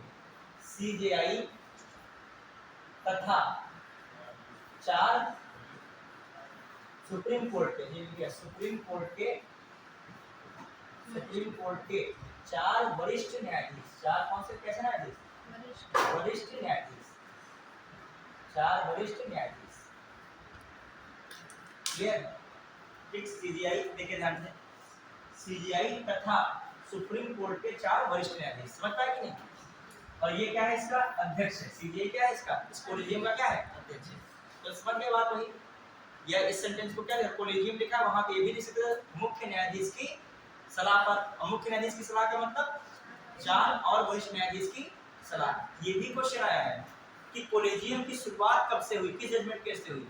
शुरुआत पूछ रहा है। क्या कहा है? कोलिजियम व्यवस्था की शुरुआत फर्स्ट से कहाँ हुई थी? फर्स्ट के बारे में बताया गया था। हाँ वेरी गुड, सेकंड से हुई। किससे हुई थी? सेकंड से। कब हुआ सेकंड जजमेंट केस? 1993 में। उसमें पहली बार आया था कि 2 वरिष्ठ न्यायाधीशों की सलाह के उपरांत जो मुख्य न्यायाधीश की सलाह होगी वो किसे दी जाएगी? राष्ट्रपति को दी जाएगी, सुप्रीम कोर्ट के अन्य न्यायाधीशों की नियुक्ति करने के लिए। और वो सलाह जो है राष्ट्रपति के लिए क्या थी? बाध्यकारी थी। ध्यान रखिएगा, उसको लिख लीजिएगा वहां पे। ये सलाह क्या थी राष्ट्रपति के लिए? बाध्यकारी। लेकिन आगे चल के इसको क्या बढ़ा दिया गया? मैं बता रहा था, मान लीजिए मैं क्या हूँ? राष्ट्रपति हूँ, और इन्हीं में से किसी को क्या बना दिया जाए? ये जब बनाने की बात है थोड़ा सा सोचने लगते हैं कि गुस्सा रोके तो बनाते फिरते, अभी जो आगे बैठता है वही बनने की आदत आता है। तो पीछे से बैक बेंचर में से किसी को बना दिया जाता है, ठीक है? हाँ, तो पीछे से जो है, मान लीजिए सबसे पीछे क्या नाम हमारा? हाँ तुम्हारा क्या नाम? हाँ है ना, किरण को बना दिया गया है मुख्य न्यायाधीश, ठीक है? अब आराम देखो, किरण को बनाया गया, अभी कहीं आदेश जारी हो जाएगा कोई बड़ा आदेश, मुख्य न्यायाधीश है ना, ठीक है? मुख्य न्यायाधीश बना दिया गया। अब समझिएगा, इसी में से मैं कह रहा हूँ 2 वरिष्ठ न्यायाधीश को आगे से बैलेंस कर लिया जाए। एक इनको बना दिया गया है, एक इनको बना दिया गया है। वरिष्ठ न्यायाधीश हो गए कितने? 2 लोग क्या इसमें वरिष्ठ न्यायाधीश। तो मैं कह रहा हूँ, समझना ध्यान से, मैं क्या हूँ? राष्ट्रपति हूँ। तो मुख्य न्यायाधीश ने कहा, इधर के कुछ नाम बता दिए और बीच के कुछ नाम बता दिए, कहा कि इन नामों की नियुक्ति करनी है किसके रूप में? सुप्रीम कोर्ट के न्यायाधीश के रूप में। किसके रूप में? सुप्रीम कोर्ट के न्यायाधीश। किसने कहा? मुख्य न्यायाधीश ने। मुख्य न्यायाधीश ने कहा, लेकिन ये किससे कहा? हमसे। तो हमने कहा कि आपने पहले 2 वरिष्ठ न्यायाधीशों से सलाह ली है? तो कहा हाँ, इन दोनों लोगों से हमने सलाह ली है। या इन दोनों लोगों से सलाह लेने के बाद ही हमारे पास इन नामों की सूची लेकर मुख्य न्यायाधीश आए हैं, आई। तो हमने क्या कर दिया, उन्हीं नामों की नियुक्ति कर दी। हमारे पास ये अधिकार नहीं था कि जो है क्या करें, हम नियुक्ति ना करें। अच्छा, आगे के जजमेंट केस में बात आ रहा है कि राष्ट्रपति एक बार पुनर्विचार के लिए भेज सकता है। देख लो, अपराधी तत्व के तो नहीं है कहीं धोखे से, या मान लीजिए असमर्थ तो नहीं है, लग रहा है थोड़ा सा कमजोर लग रहे हैं न्यायाधीश का नाम जो दिए हो, और काम यहाँ बहुत ज्यादा दिख रहा है, कहीं कमजोरी में काम न कर पाए, तो कहा नहीं बहुत जोरदार है, काम करने में बहुत निपुण है, बहुत लिखा पढ़ी करने में आगे हुए, बहुत अभी आज इस बात को भी कोई उसमें बना के कर सकते हैं। तो अब बात क्या आ गई, समझ रहा ध्यान से। तो अब मैं पुनर्विचार के लिए एक बार दे सकता हूँ, लेकिन दोबारा ही नाम वही आ जाएंगे, तो मैं उसे क्या करूंगा, बाध्यकारी। समझ पाए, ये भी याद रखिएगा, स्टेटमेंट आया है क्वेश्चन पूछो कि सर ने बताया नहीं पुनर्विचार वाली बात। तो अब समझिए, यदि मैं कह रहा हूं कि सुप्रीम कोर्ट के न्यायाधीशों की नियुक्ति राष्ट्रपति, राष्ट्रपति, मुख्य न्यायाधीश एवं 4 वरिष्ठ न्यायाधीशों की संयुक्त सलाह के आधार पर करता है। पहला सेंटेंस। फिर दूसरा सेंटेंस, प्रस्तावित नामों को राष्ट्रपति सुप्रीम कोर्ट को फिर से पुनर्विचार के लिए भेज सकता है, लेकिन वही नाम दोबारा आने पर राष्ट्रपति उन्हें नियुक्ति करने के लिए बाध्यकारी है। सही बात है कि नहीं? बिल्कुल क्या है, सही। जो मेरे लाइन को सुन रहे होंगे, समझ रहे होंगे, वो बिल्कुल उनके दिमाग में वैसे ही लाइनें चल रही होंगी, और जो क्या सुन रहे हैं सब आप बोलते जा रहे हैं, फिर तो दिक्कत है। अब वो पहला दिन जिसका होगा उसको ही लग सकता है, साइकोलॉजी के अकॉर्डिंग जो फर्स्ट डे आता है उसके दिमाग में अभी न्यूरॉन्स में यही नहीं सेट है, जब न्यायाधीश बोलते तो घबरा जाता है, और न्यायाधीश नहीं घबरा जाता तो आगे क्या होगा उसका। अभी न्यायाधीश में छोड़ता है, न्यायाधीश कौन, कोई आदमी है, कोई एलियन, क्या है, उसके दिमाग में आने लगता है। अब वो जो पढ़ रहा है वो जान रहा है सुप्रीम कोर्ट के क्या बोल रहे हैं, वही न्यायाधीश बोल रहे हैं 33 बताया, उसने कौन बताया थे 33, और एक क्या बताया था आपने, ठीक है। तो कोई हिसाब का फर्स्ट डे सबके साथ ही होता है, नियुक्त का तरीका हो गया। फिर आ जाइए कार्यकाल की सुरक्षा, इसमें लिख दिया कि नहीं प्लान, बस लिख दिया होगा आपको, हो गया। अभी कार्यकाल की सुरक्षा में कैसे क्या है, इसमें कौन है, वही लिख लेगा कौन आर्टिकल, एक बार फिर से आर्टिकल 124 का 4, और कौन है, न्यायाधीश जांच अधिनियम, न्यायाधीश जांच अधिनियम, ठीक है। संसद की सलाह पर, ये लिखेगा, संसद की सलाह पर राष्ट्रपति न्यायाधीश को हटा सकता है। संसद की सलाह पर राष्ट्रपति सुप्रीम कोर्ट के न्यायाधीश को हटा सकता है। किसकी सलाह पर, संसद की सलाह पर न्यायाधीश, संसद की सलाह पर राष्ट्रपति, संसद की सलाह पर राष्ट्रपति सुप्रीम कोर्ट के न्यायाधीश को हटा सकता है। ये सुकून भरी लाइनें लग रही है, संसद की सलाह पर, लग रही कि नहीं।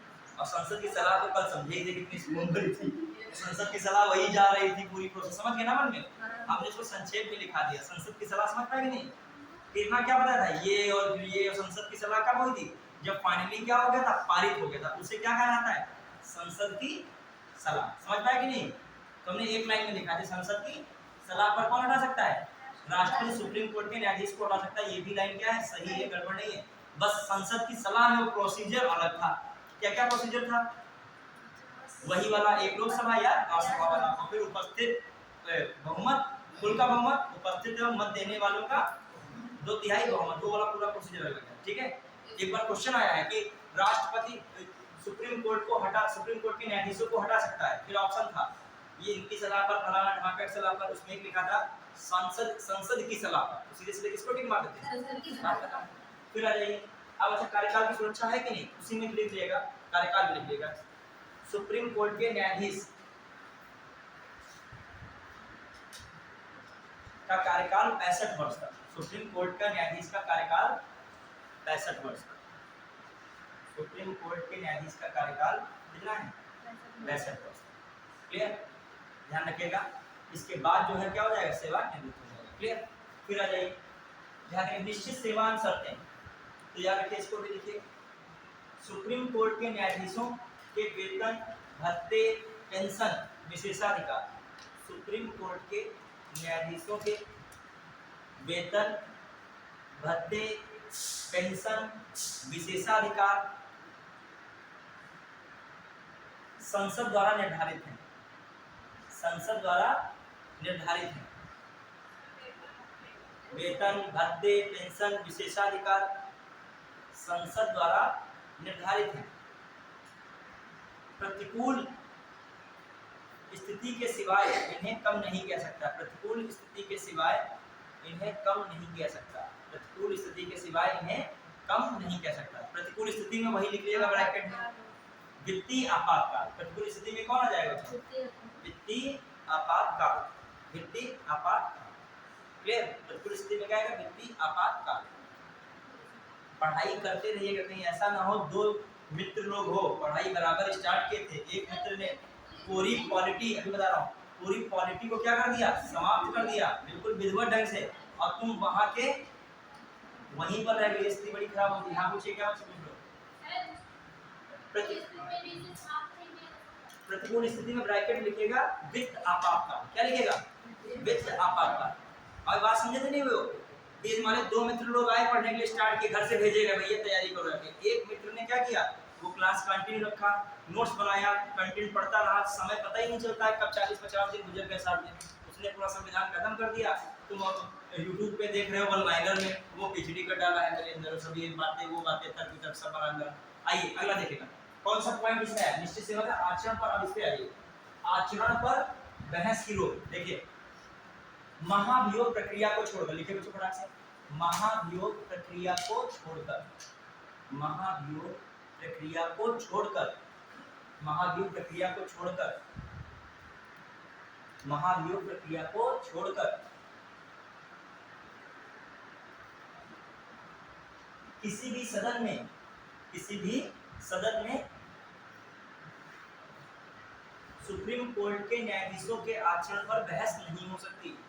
सुप्रीम कोर्ट के न्यायाधीशों के आचरण पर बहस नहीं की जा सकती। बहस नहीं की जा सकती। क्या चीज? महाभियोग प्रक्रिया को छोड़कर, महाभियोग प्रक्रिया को छोड़कर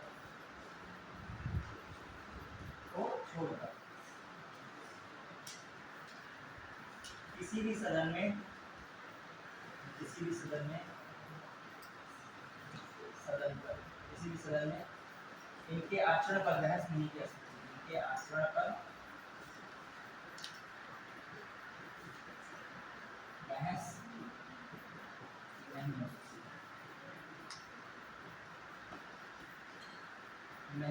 इनके आचरण पर बहस नहीं हो सकती है। फिर बढ़िया। तो ये याद रखेगा, वो कह दे कि महाभियोग को भी तो आप वर्ड याद रखेगा अलग से। अब आइए, अवमानना पर दंड देने का अधिकार।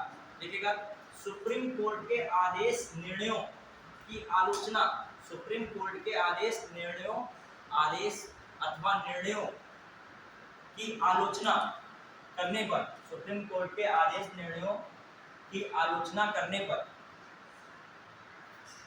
अर्थात अवमानना, अर्थात अवमानना पर, अर्थात क्या है? अवमानना पर दंड देने का अधिकार, दंड देने का अधिकार। यहाँ तक मुख्यमंत्री, यहाँ तक कोई भी बड़ा पदाधिकारी हो, कितना भी बड़ा पदाधिकारी हो, सुप्रीम कोर्ट के निर्णय के विरुद्ध यदि वो विरोध करता पाया गया, कहीं फेसबुक या उस ट्विटर पे बहुत लिखा टिका टिप्पणी टाइप में, और उसका जो है उस पर किसी ने स्क्रीनशॉट इत्यादि लेके उसको आगे बढ़ा दिया कहीं लिखा पढ़ी में, तो वो क्या हो सकता है? उस पर दंड मिल सकता है। क्लियर? जेल या जुर्माना जो भी निर्धारित होकर लगाया जा सकता है। क्लियर? फिर आ जाइए, संचित निधि पर भारित व्यय। अब देखिएगा, देख लीजिए इसको भी, संचित पर भारित व्यय क्या होगा? सुप्रीम कोर्ट के जजेस के वेतन, भत्ते, पेंशन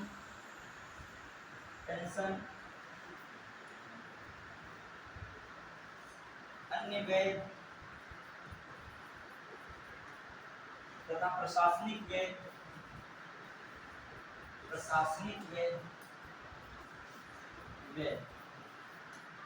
किस पर भारित होते हैं? भारत की संचित निधि पर भारित है। भारत की संचित निधि पर, भारत की संचित निधि पर भारित है, निधि पर भारित है, पर भारित है। सदन में इस पर मतदान नहीं कह सकता। लिखेगा, संचित निधि पर क्या है? भारित है। प्रशासनिक में भारत की संचित नीति पर भारित है। सदन में इस पर मतदान नहीं हो सकता। सदन में इस पर मतदान, कल ही बताया था हमने, भारित व्यय पे मतदान नहीं होता। अब ब्रैकेट में लिखिएगा भारत की संचित नीति किस आर्टिकल में, बताइए, आप लोगों से पूछ रहा हूँ, किसमें है? अब तो पॉलिटिक्स ठीक चल रहा है, बताते जाइए किसमें है? 266। ये चीजें दिमाग में रखा है, मैं पूछता चलूंगा, अभी मैं ही पढ़ाऊं और मैं ये बात बताऊं नहीं, आप भी ये बताइए कि आपको मैं पढ़ा चुका हूं ना, तो रिकॉल किया करिए। इसमें भारत की संचित नीति किस आर्टिकल में है? 266। आकस्मिक विधि किस आर्टिकल में? 267। ठीक है, रिकॉल करने के बाद रखिए, बढ़ाएंगे। तो ये बातें हो गई। अच्छा, न्याय क्षेत्र में लिख लीजिएगा, न्याय क्षेत्र में कम नहीं कह सकता है, हालांकि लिखिएगा आर्टिकल, आर्टिकल किसमें? 138 के तहत, आर्टिकल 138 के तहत, आर्टिकल 138 के तहत संसद, संसद सुप्रीम कोर्ट, सुप्रीम कोर्ट का न्याय क्षेत्र, का न्याय, सुप्रीम कोर्ट का न्याय क्षेत्र का विस्तार कर सकती है, विस्तार कर सकती है। अभी सुप्रीम कोर्ट की बहुत सारी चीजें संघ में आ जाती है, संघ सूची में, किसमें आती है? और संघ सूची में कोई भी चीज करने का श्रेय किसको मिल जाता है? संसद को मिल जाता है, शक्ति मिल जाती है। तो कह रहा हूं मैं, ये याद आ जाए, क्वेश्चन आ जाए कि आर्टिकल, ऐसे स्टेटमेंट आया था क्वेश्चन का कि विधायी शक्ति द्वारा सुप्रीम कोर्ट का अतिरिक्त विस्तार किया जा सकता है, सेंटेंस था। ये बात क्या है, सही है गलत है? सही। विधायी शक्ति का मतलब संसद कौन है? कौन सा आर्टिकल ये कहता है? 138। लेकिन कम नहीं कर सकता, लेकिन बढ़ाया जा सकता है। बढ़ाया, चलिए ये तो बातें हो गई। क्या हुआ? सुप्रीम कोर्ट की स्वतंत्रता की बात, क्लियर। अब आइए, अब ये से भी आ गया तो क्या दिक्कत है? बढ़िया डिजाइन बोला कि जो तीर निकाल दो, ये सब सुनता है और फिर सीधे सीधे क्या कर दो, स्टार्ट कर दो, आराम से हो जाएगा। उसमें क्या है, क्लियर। प्रीलिम्स हो चाहे मेंस हो, जब मेंस लड़का पढ़ता है तभी प्रीलिम्स के स्टेटमेंट वाले क्वेश्चन को क्या कर पाता है, करने में एलिजिबल है, वरना कर ही नहीं पाएगा। हाँ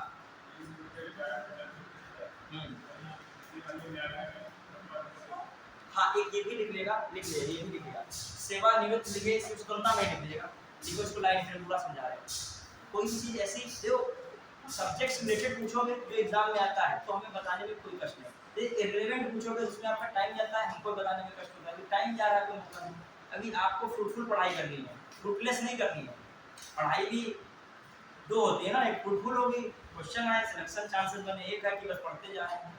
ठीक है, हाँ, उन्होंने कहा है सेवानिवृत्त जो न्यायाधीश होते हैं वो कार्य कर सकते हैं कि नहीं कर सकते, इस पे लिखेगा सुप्रीम, अभी हेडिंग डाल देगा उसी में, सुनता है, सुप्रीम कोर्ट के न्यायाधीशों, सुप्रीम कोर्ट के सेवानिवृत्त न्यायाधीशों, सुप्रीम कोर्ट के सेवानिवृत्त न्यायाधीशों के कार्य पर रोक, सुप्रीम कोर्ट के न्यायाधीशों, सेवानिवृत्त न्यायाधीशों के कार्य पर रोक, सुप्रीम कोर्ट के सेवानिवृत्त न्यायाधीशों के कार्य पर रोक। अब समझिए इस बात को, पूरी बात ही समझिएगा, पूरी यहाँ से, सुप्रीम कोर्ट के न्यायाधीश, सेवानिवृत्त न्यायाधीशों के कार्य पर रोक।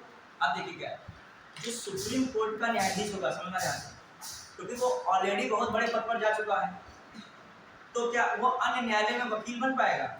और ये वकील का मतलब जज के आगे तो उसको ऑर्डर सुनना ही होगा ना, जज से तो ऊपर वकील हो नहीं जाएगा।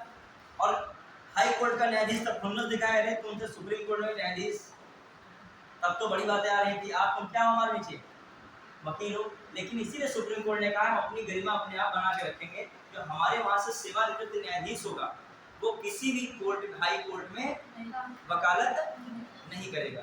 ठीक है, यहाँ तक कि सुप्रीम कोर्ट में भी वकालत नहीं करेगा। सुप्रीम कोर्ट में वकालत क्यों नहीं करेगा?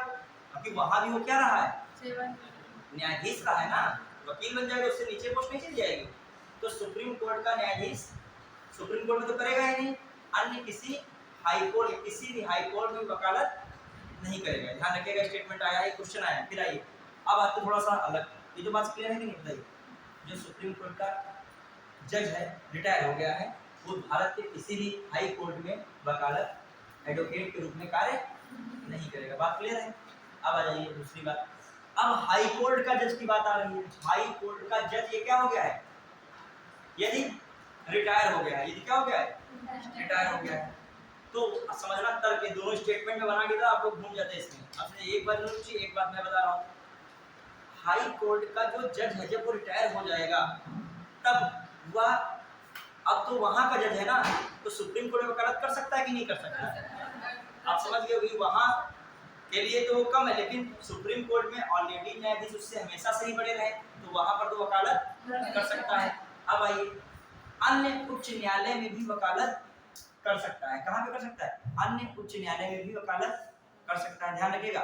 लेकिन उस उच्च न्यायालय में वकालत नहीं कर सकता है जिस उच्च न्यायालय से वो क्या हुआ है, रिटायर हुआ। बात समझ पाए? वही कॉन्सेप्ट, जो बॉस है वो कैसे वो जो है उसके नीचे कार्य कर पाए, उसको ये दिमाग में तुम्हारे एंगल है तो गलत ये प्रश्न नहीं होगा। मतलब इसको व्यवहारिक तरह समझिए। मतलब मैं कह रहा हूँ हाई कोर्ट का कोई न्यायाधीश है, रिटायर हो गया, हाई कोर्ट का कोई न्यायाधीश क्या हो गया, रिटायर हो गया। अब वो वकालत कहाँ कर सकता है? सुप्रीम कोर्ट, क्योंकि वो तो हमेशा से उसके ऑलरेडी क्या रहा है, उच्च ही रहा है, अप रहा है, अपर रहा है। साथ साथ और कहाँ वकालत कर सकता है? अन्य हाई कोर्ट में कर सकता है। क्यों कर सकता है हाई कोर्ट में? क्योंकि वो वहां पर न्यायाधीश नहीं रहा है। लेकिन अपने हाई कोर्ट में नहीं कर सकता जहां से उसका रिटायरमेंट हुआ है, वरना वही बात न्यायाधीश रहा है और वकीलों से उसने कार्य किया है, वकीलों के साथ वकील अधीनस्थ उसके रहे हैं, तो कॉमन सी बात नहीं बनता है। इस बात को लिख लीजिएगा, ठीक है, कंफ्यूज बात में ना मत करिए। हाँ, सुप्रीम कोर्ट का न्यायाधीश, लिखिए इस बात को, सुप्रीम कोर्ट का सेवानिवृत्त न्यायाधीश भारत के किसी भी उच्च न्यायालय में वकालत नहीं कर सकता। सुप्रीम कोर्ट का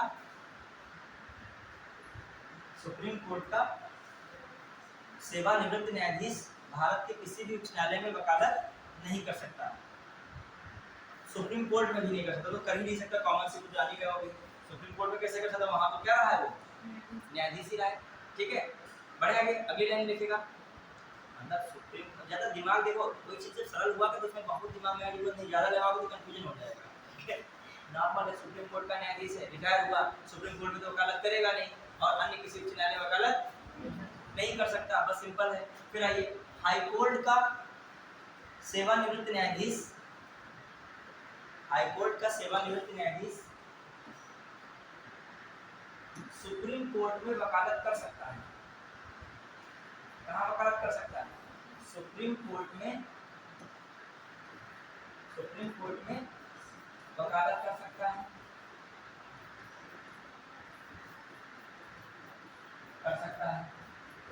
तथा इसके साथ ही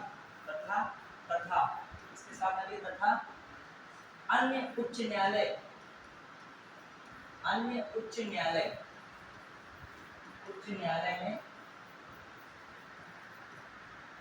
में वकालत कर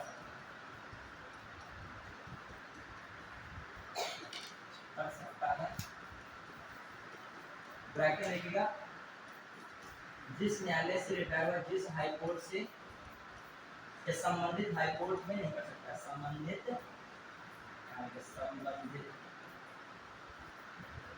हाई कोर्ट में नहीं कर सकता। समझ आ रहा है कि नहीं? संबंधित हाई कोर्ट में नहीं कर, समझ पाए?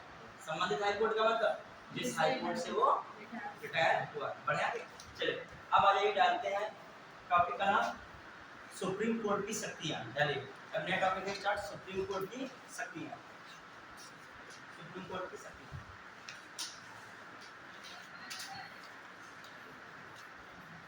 सुप्रीम कोर्ट की शक्तियां। अब आइए सुप्रीम कोर्ट की शक्तियों में देखते हैं। एक दो क्वेश्चन आपसे जितना भी पढ़ा है, एक दो क्वेश्चन पूछना है। अब आइए कोलिजियम में पूछ रहे हैं, ठीक है। अब आप सोच समझ के बताइएगा। भारत के, यदि आईएएस 2012 में आया था, आईएएस 2012 में आया, वो पूछा था, आईएएस 2020 के आसपास का क्वेश्चन आया था, उसमें पूछा था भारत के उच्चतम न्यायालय की स्वायत्तता की रक्षा हेतु प्रावधान है। स्वायत्तता मतलब स्वतंत्रता की रक्षा है। क्या है? स्वायत्तता या स्वतंत्रता की रक्षा हेतु प्रावधान है, हमने पढ़ा नहीं। पहला लिखा है, उच्चतम न्यायालय के न्यायाधीशों की नियुक्ति करते समय, उच्चतम न्यायालय के न्यायाधीशों की नियुक्ति करते समय भारत के राष्ट्रपति को भारत के मुख्य न्यायाधीश से विचार विमर्श करना पड़ता है। भारत के राष्ट्रपति को भारत के मुख्य न्यायाधीश से विचार विमर्श करना पड़ता है। अगला भी देखिएगा, पहला पॉइंट फिर आ जाइए। फिर नंबर 2 लिखा है, उच्चतम न्यायालय के न्यायाधीशों को केवल भारत के मुख्य न्यायाधीश द्वारा हटाया जा सकता है। आगे 1 2 3 4 के फॉर्म में है। ऑप्शन क्या है? ये है ऑप्शन 1 3, ठीक, 3 4, फिर कौन है 4, फिर क्या है 1 2 3 4। फिर अगला क्वेश्चन ऑप्शन दिया है, न्यायाधीशों का वेतन भारत की संचित निधि पर आरोपित होता है। संचित निधि पर आरोपित या भारित होता है। फिर आइए, जिस पर विधानमंडल को अपना मत नहीं देना होता है। जिस पर विधानमंडल को अपना मत नहीं देना होता है, तीसरा पॉइंट था।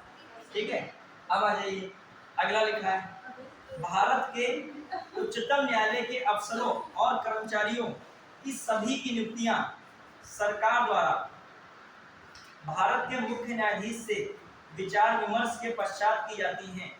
लिखा है, भारत के उच्चतम न्यायालय के अफसरों और कर्मचारियों की सभी नियुक्तियां भारत सरकार के द्वारा मुख्य न्यायाधीश से विचार विमर्श के पश्चात की जाती हैं। अब बताइए इनमें से कौन सा विकल्प बन सकता है? पहला और सपोज यही हम चाहते थे, तुम लोग स्मार्ट बनो। कौन बनो? स्मार्ट। नॉलेज होना अलग चीज है, स्मार्ट बनना अलग चीज। जो पहला तीसरा बता रहे होशियार स्टूडेंट है, वो क्या दिमाग लगा लिए कि दूसरा वाला क्या है, गलत है, तो दूसरा वाला और कहीं है ही नहीं, ये भी स्मार्ट होती है। दूसरा वाला यहाँ भी नहीं, यहाँ देखिए दूसरा वाला ये भी क्या हो गया, अपने आप गलत हो गया। अब उनका देखिए पहला वाला होना जरूरी था, लेकिन तो पहला वाला और कहीं है नहीं, तो कौन सा है? फिलहाल के लिए आपका क्वेश्चन क्या होगा, ये सही होगा। ये आपने उतना पढ़ा, ये भी तरीका होता है, ये थोड़ी है कि उसी एक स्मार्टनेस ये भी होती है, ये नहीं अर्जे हो दिमाग लगा रहे हो ऐसे से यहाँ पे, ये भी तरीका होता है। उतना ही नॉलेज बगल वाले को, लेकिन उसने क्वेश्चन सही कर दिया, उतना नॉलेज आपको आप नहीं कर पा रहे हो। क्यों नहीं कर पा रहे हो? आपके दिमाग शार्प नहीं है, और शार्प धीरे धीरे बनता है, धीरे धीरे स्टेप वाइज। जब क्वेश्चन देखोगे नॉलेज को जोड़ोगे। देखिए क्या मामला है, ध्यान दीजिएगा। देखिए एक चीज बताओ, हर चीज स्किल वहाँ नहीं होती पढ़ाई। आप एग्जाम 150 क्वेश्चन में 100 ऐसे नहीं हो जाएंगे आपके। ये कह दो कि हर एक विकल्प हर एक ऑप्शन पता होगा, नहीं। लेकिन क्वालिफाई प्रीलिम्स करने वाला मेंस में पहुंचने वाला नहीं पहुंचने में ज्यादा अंतर नहीं होता है, और नॉलेज बराबर ही हो कहीं ऐसी जगह पे। लेकिन वो एलिमिनेशन भी जानता है, ये तब जान रहा है कि ये पक्का सही ही है, तो इसमें एक आया नहीं, इसमें आया नहीं, इसमें आया तो 2 आ गया। कहाँ से आ गया?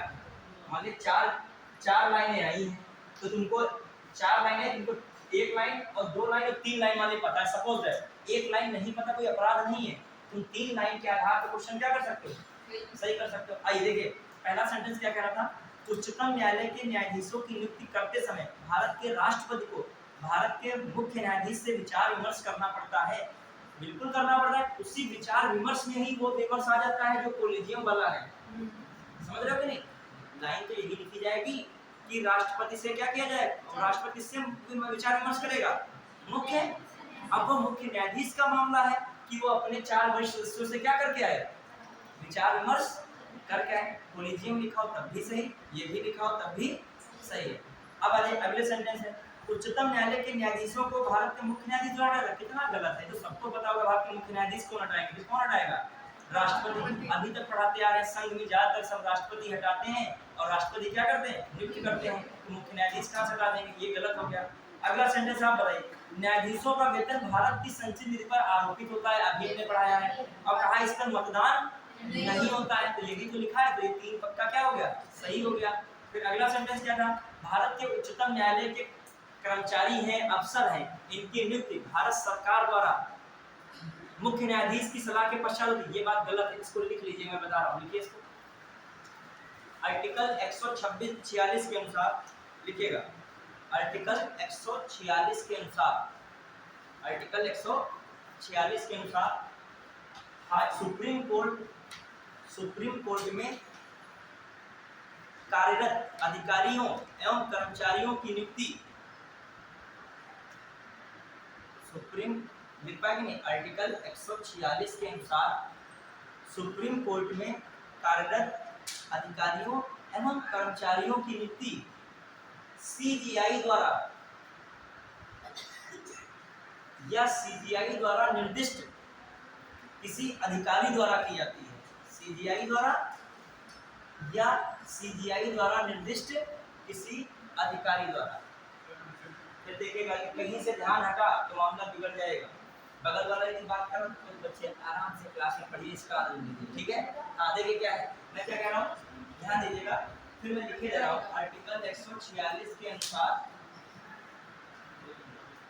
सुप्रीम कोर्ट के कर्मचारियों, सुप्रीम कोर्ट अधिकारियों, सुप्रीम कोर्ट के अधिकारियों एवं कर्मचारियों कर्मचारियों की नियुक्ति राष्ट्रपति द्वारा, मुख्य न्यायाधीश द्वारा, सीजीआई द्वारा या इसके द्वारा निर्दिष्ट निर्दिष्ट अधिकारी द्वारा, अधिकारी है, कार्यालय है, ठीक है, कोई भी जो ये जिसको पास करने करने के लिए, ठीक है, अधिकारी या कार्यालय द्वारा, अधिकारी द्वारा की जाती है, ठीक है। अब बताओ, तो यहाँ पर वहां पे क्या लाइन लिखी थी, सरकार द्वारा, और ये क्या रहा है लिखे यहाँ पे, सीजीआई द्वारा। तो पता हो गया कि वो लाइन क्या थी, गलत थी। और एक और लिख लेना, यही चीज आर्टिकल 229, इसमें आर्टिकल 229 यहाँ पर सुप्रीम कोर्ट की क्या लिख लोगे, हाई कोर्ट, क्या लिख लोगे, हाई कोर्ट के अधिकारियों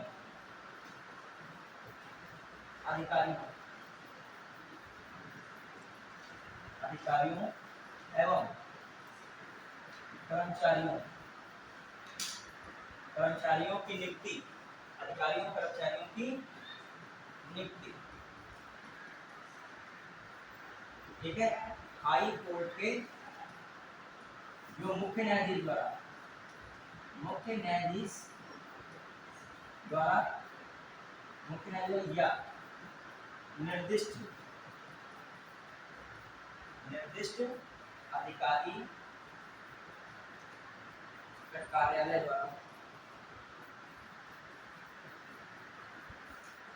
द्वारा मुक्ति,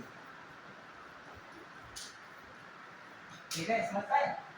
जो हाईकोर्ट के कर्मचारी, में क्या लिख रहा हूँ, हाईकोर्ट के अधिकारियों कर्मचारियों की नियुक्ति, ठीक है, हाई कोर्ट के मुख्य न्यायाधीश द्वारा या निर्दिष्ट अधिकारी या कोई कार्यालय है जिसको पास कर दिया है उसके द्वारा क्या है, होती है। समझता है कि नहीं, क्लियर है, समझता है कि नहीं, बताइए। चलिए, तो अब ये आ जाए सरकार कहेंगे तो ये चीज अभी देखिए, हाई कोर्ट की जो है समीक्षा अधिकारी की वैकेंसी आती है, कहीं सरकार का नोटिफिकेशन आता है क्या, यूपी SSSC द्वारा या उत्तर प्रदेश लोक सेवा आयोग करा रहा, उनकी भर्ती कराता है कहीं, क्या लिखा था, इलाहाबाद हाई कोर्ट या जो प्रयागराज हाई कोर्ट, मतलब जो आएगी भर्ती किनसे से आएगी, वही निकालेंगे, वही मतलब अंतिम जो है नियुक्ति बॉडी होंगे, निकाय होंगे। और इसीलिए उसमें कोई भी आप क्वेश्चन मार्क भी जल्दी नहीं उठा सकते, अभी जाएगी तो वही जाएगी सब कुछ, जो है लिखा पढ़ी न्याय की बात, क्योंकि वही करा रहा आयोग, मतलब वही आयोग है, वही सब कुछ है। फिर बढ़ेंगे, चलिए अब आते हैं हम लोग, अब जाइएगा टॉपिक करना सुप्रीम कोर्ट की शक्तियां, क्या डालेगा, सुप्रीम कोर्ट की शक्तियां। देखो आप जो हर टॉपिक मैंने पढ़ा है लगभग जो क्वेश्चन पूछे आप क्या कर रहे हो, वहां से बता दे रहे हो। अब आइए, एक क्वेश्चन सिंपल आया है, उच्चतम न्यायालय के न्यायाधीशों का वेतन निर्धारण कौन करता है, वेतन निर्धारण, राष्ट्रपति द्वारा, विधि आयोग द्वारा, संसद द्वारा, मंत्रिपरिषद द्वारा।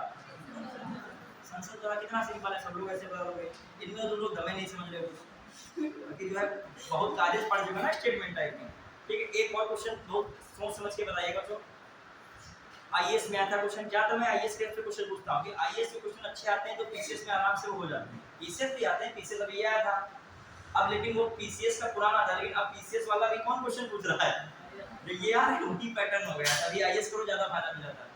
हाँ, संसद भारत के उच्चतम न्यायालय की आधिकारिकता को विस्तारित नहीं कर सकती है, क्योंकि पहले ही मैं बता रहा हूँ, जाएगा पहले इसमें सेंटेंस एक है, ऐसे तरीके दिए हैं, फिर ऑप्शन 2 है, मतलब दूसरा ऑप्शन हो सकता है, फिर एक और क्या है 2 है, ठीक है, फिर ना तो एक है, मतलब ना तो आप दी, मतलब ना तो एक ना तो ठीक है, आईएएस में क्वेश्चन आया है।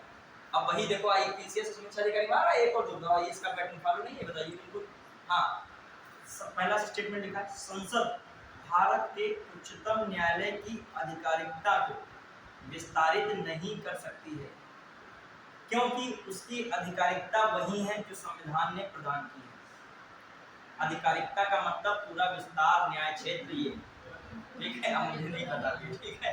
फिर आइए अगला, उच्चतम न्यायालय और उच्च न्यायालय के अधिकारी।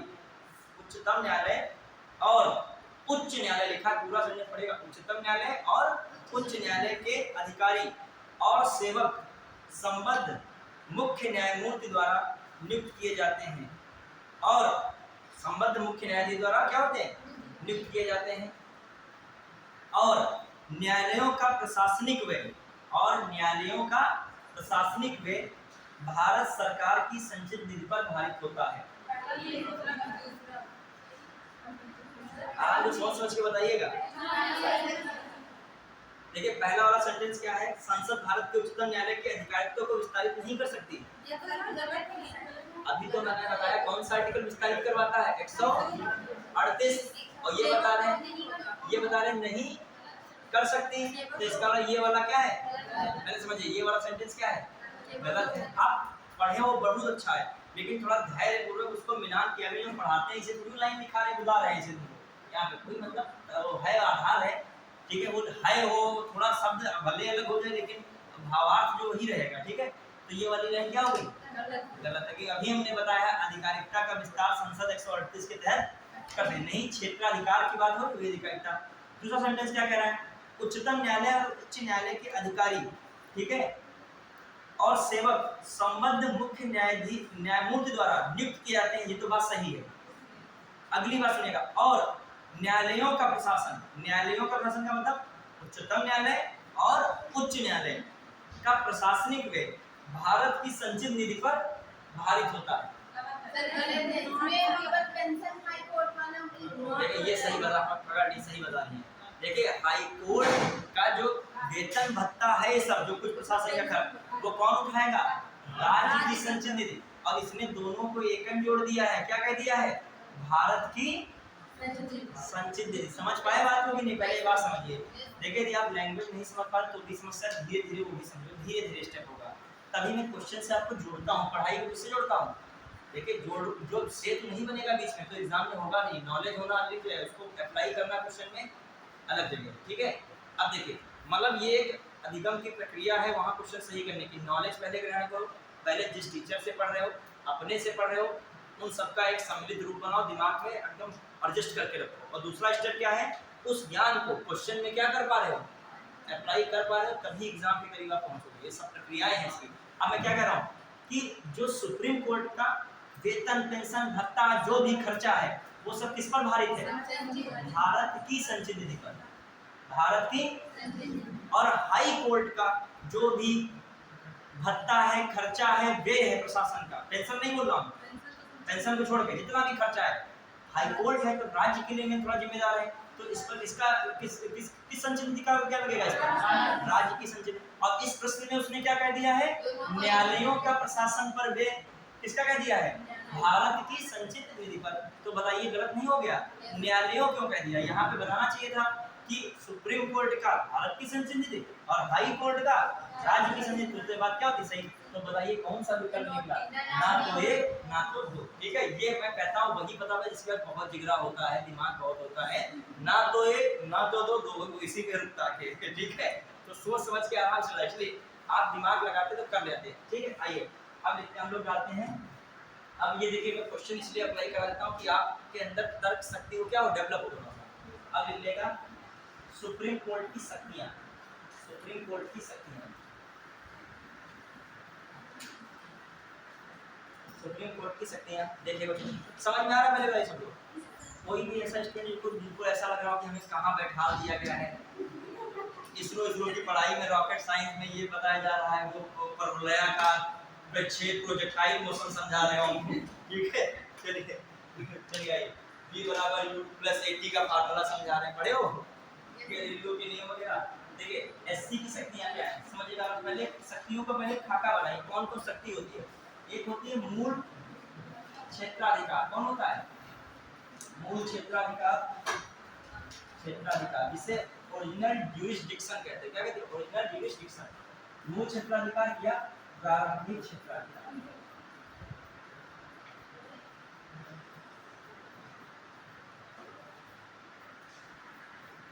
ठीक है, मूल क्षेत्राधिकार या प्रारंभिक क्षेत्राधिकार।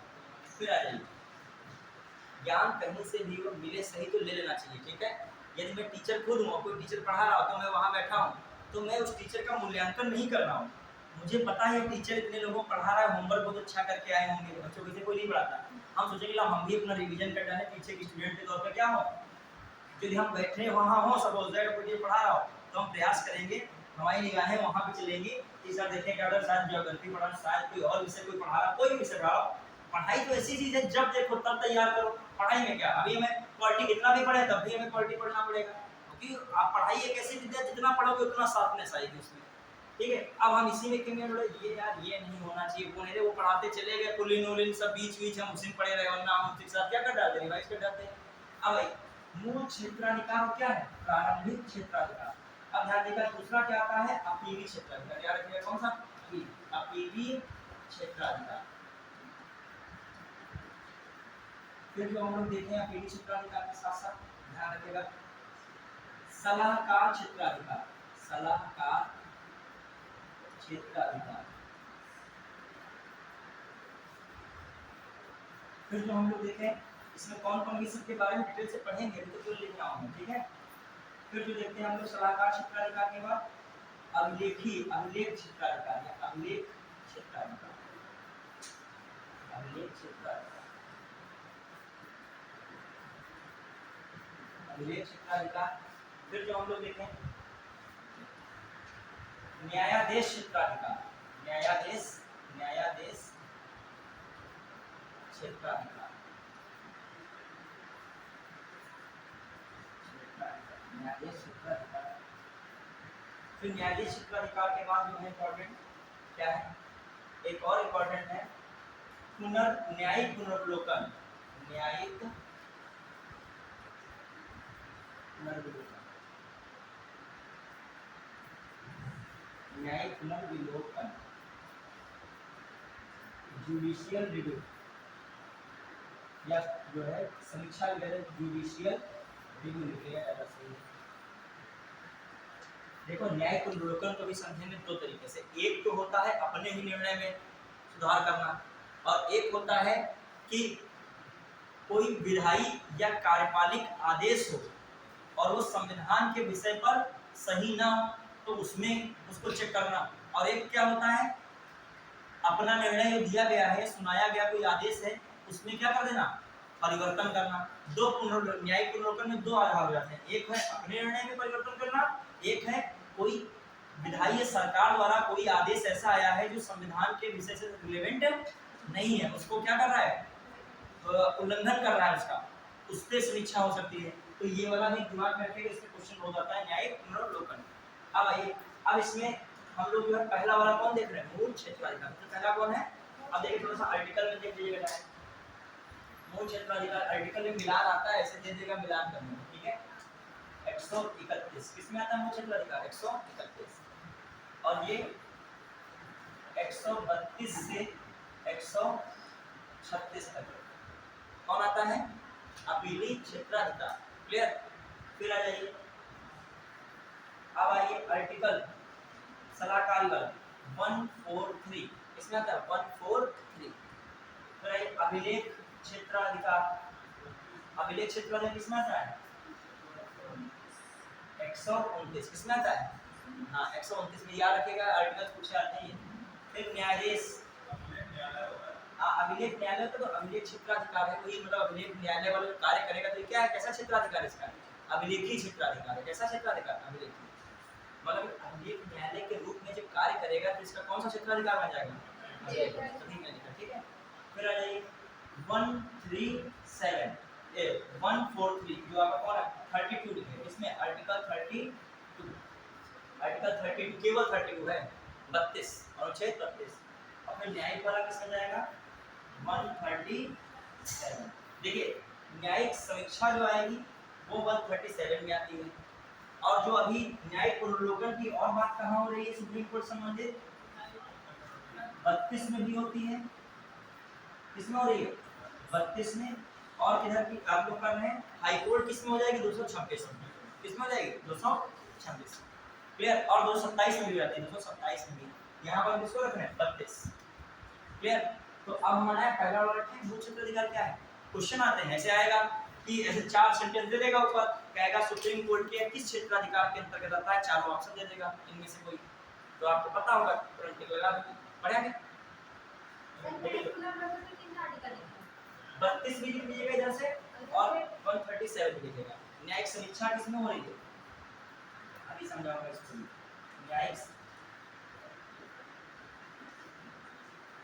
न्यायिक पुनर्लोकन इसको भी लिखेंगे। पुनर्विलोकन मतलब जो कह सकते हो अपना निर्णय बदला जाता है सुप्रीम कोर्ट द्वारा। अच्छा, तो 137 द्वारा बदला, किसके द्वारा बदला जाएगा अभी मैं बताऊंगा, इसका मतलब क्या है और इसका मतलब क्या है। क्लियर? तो अब जो है पहली वाली क्लास हमारी समस्या समाप्त हुई। हाँ, कौन न्यायालय 32 वही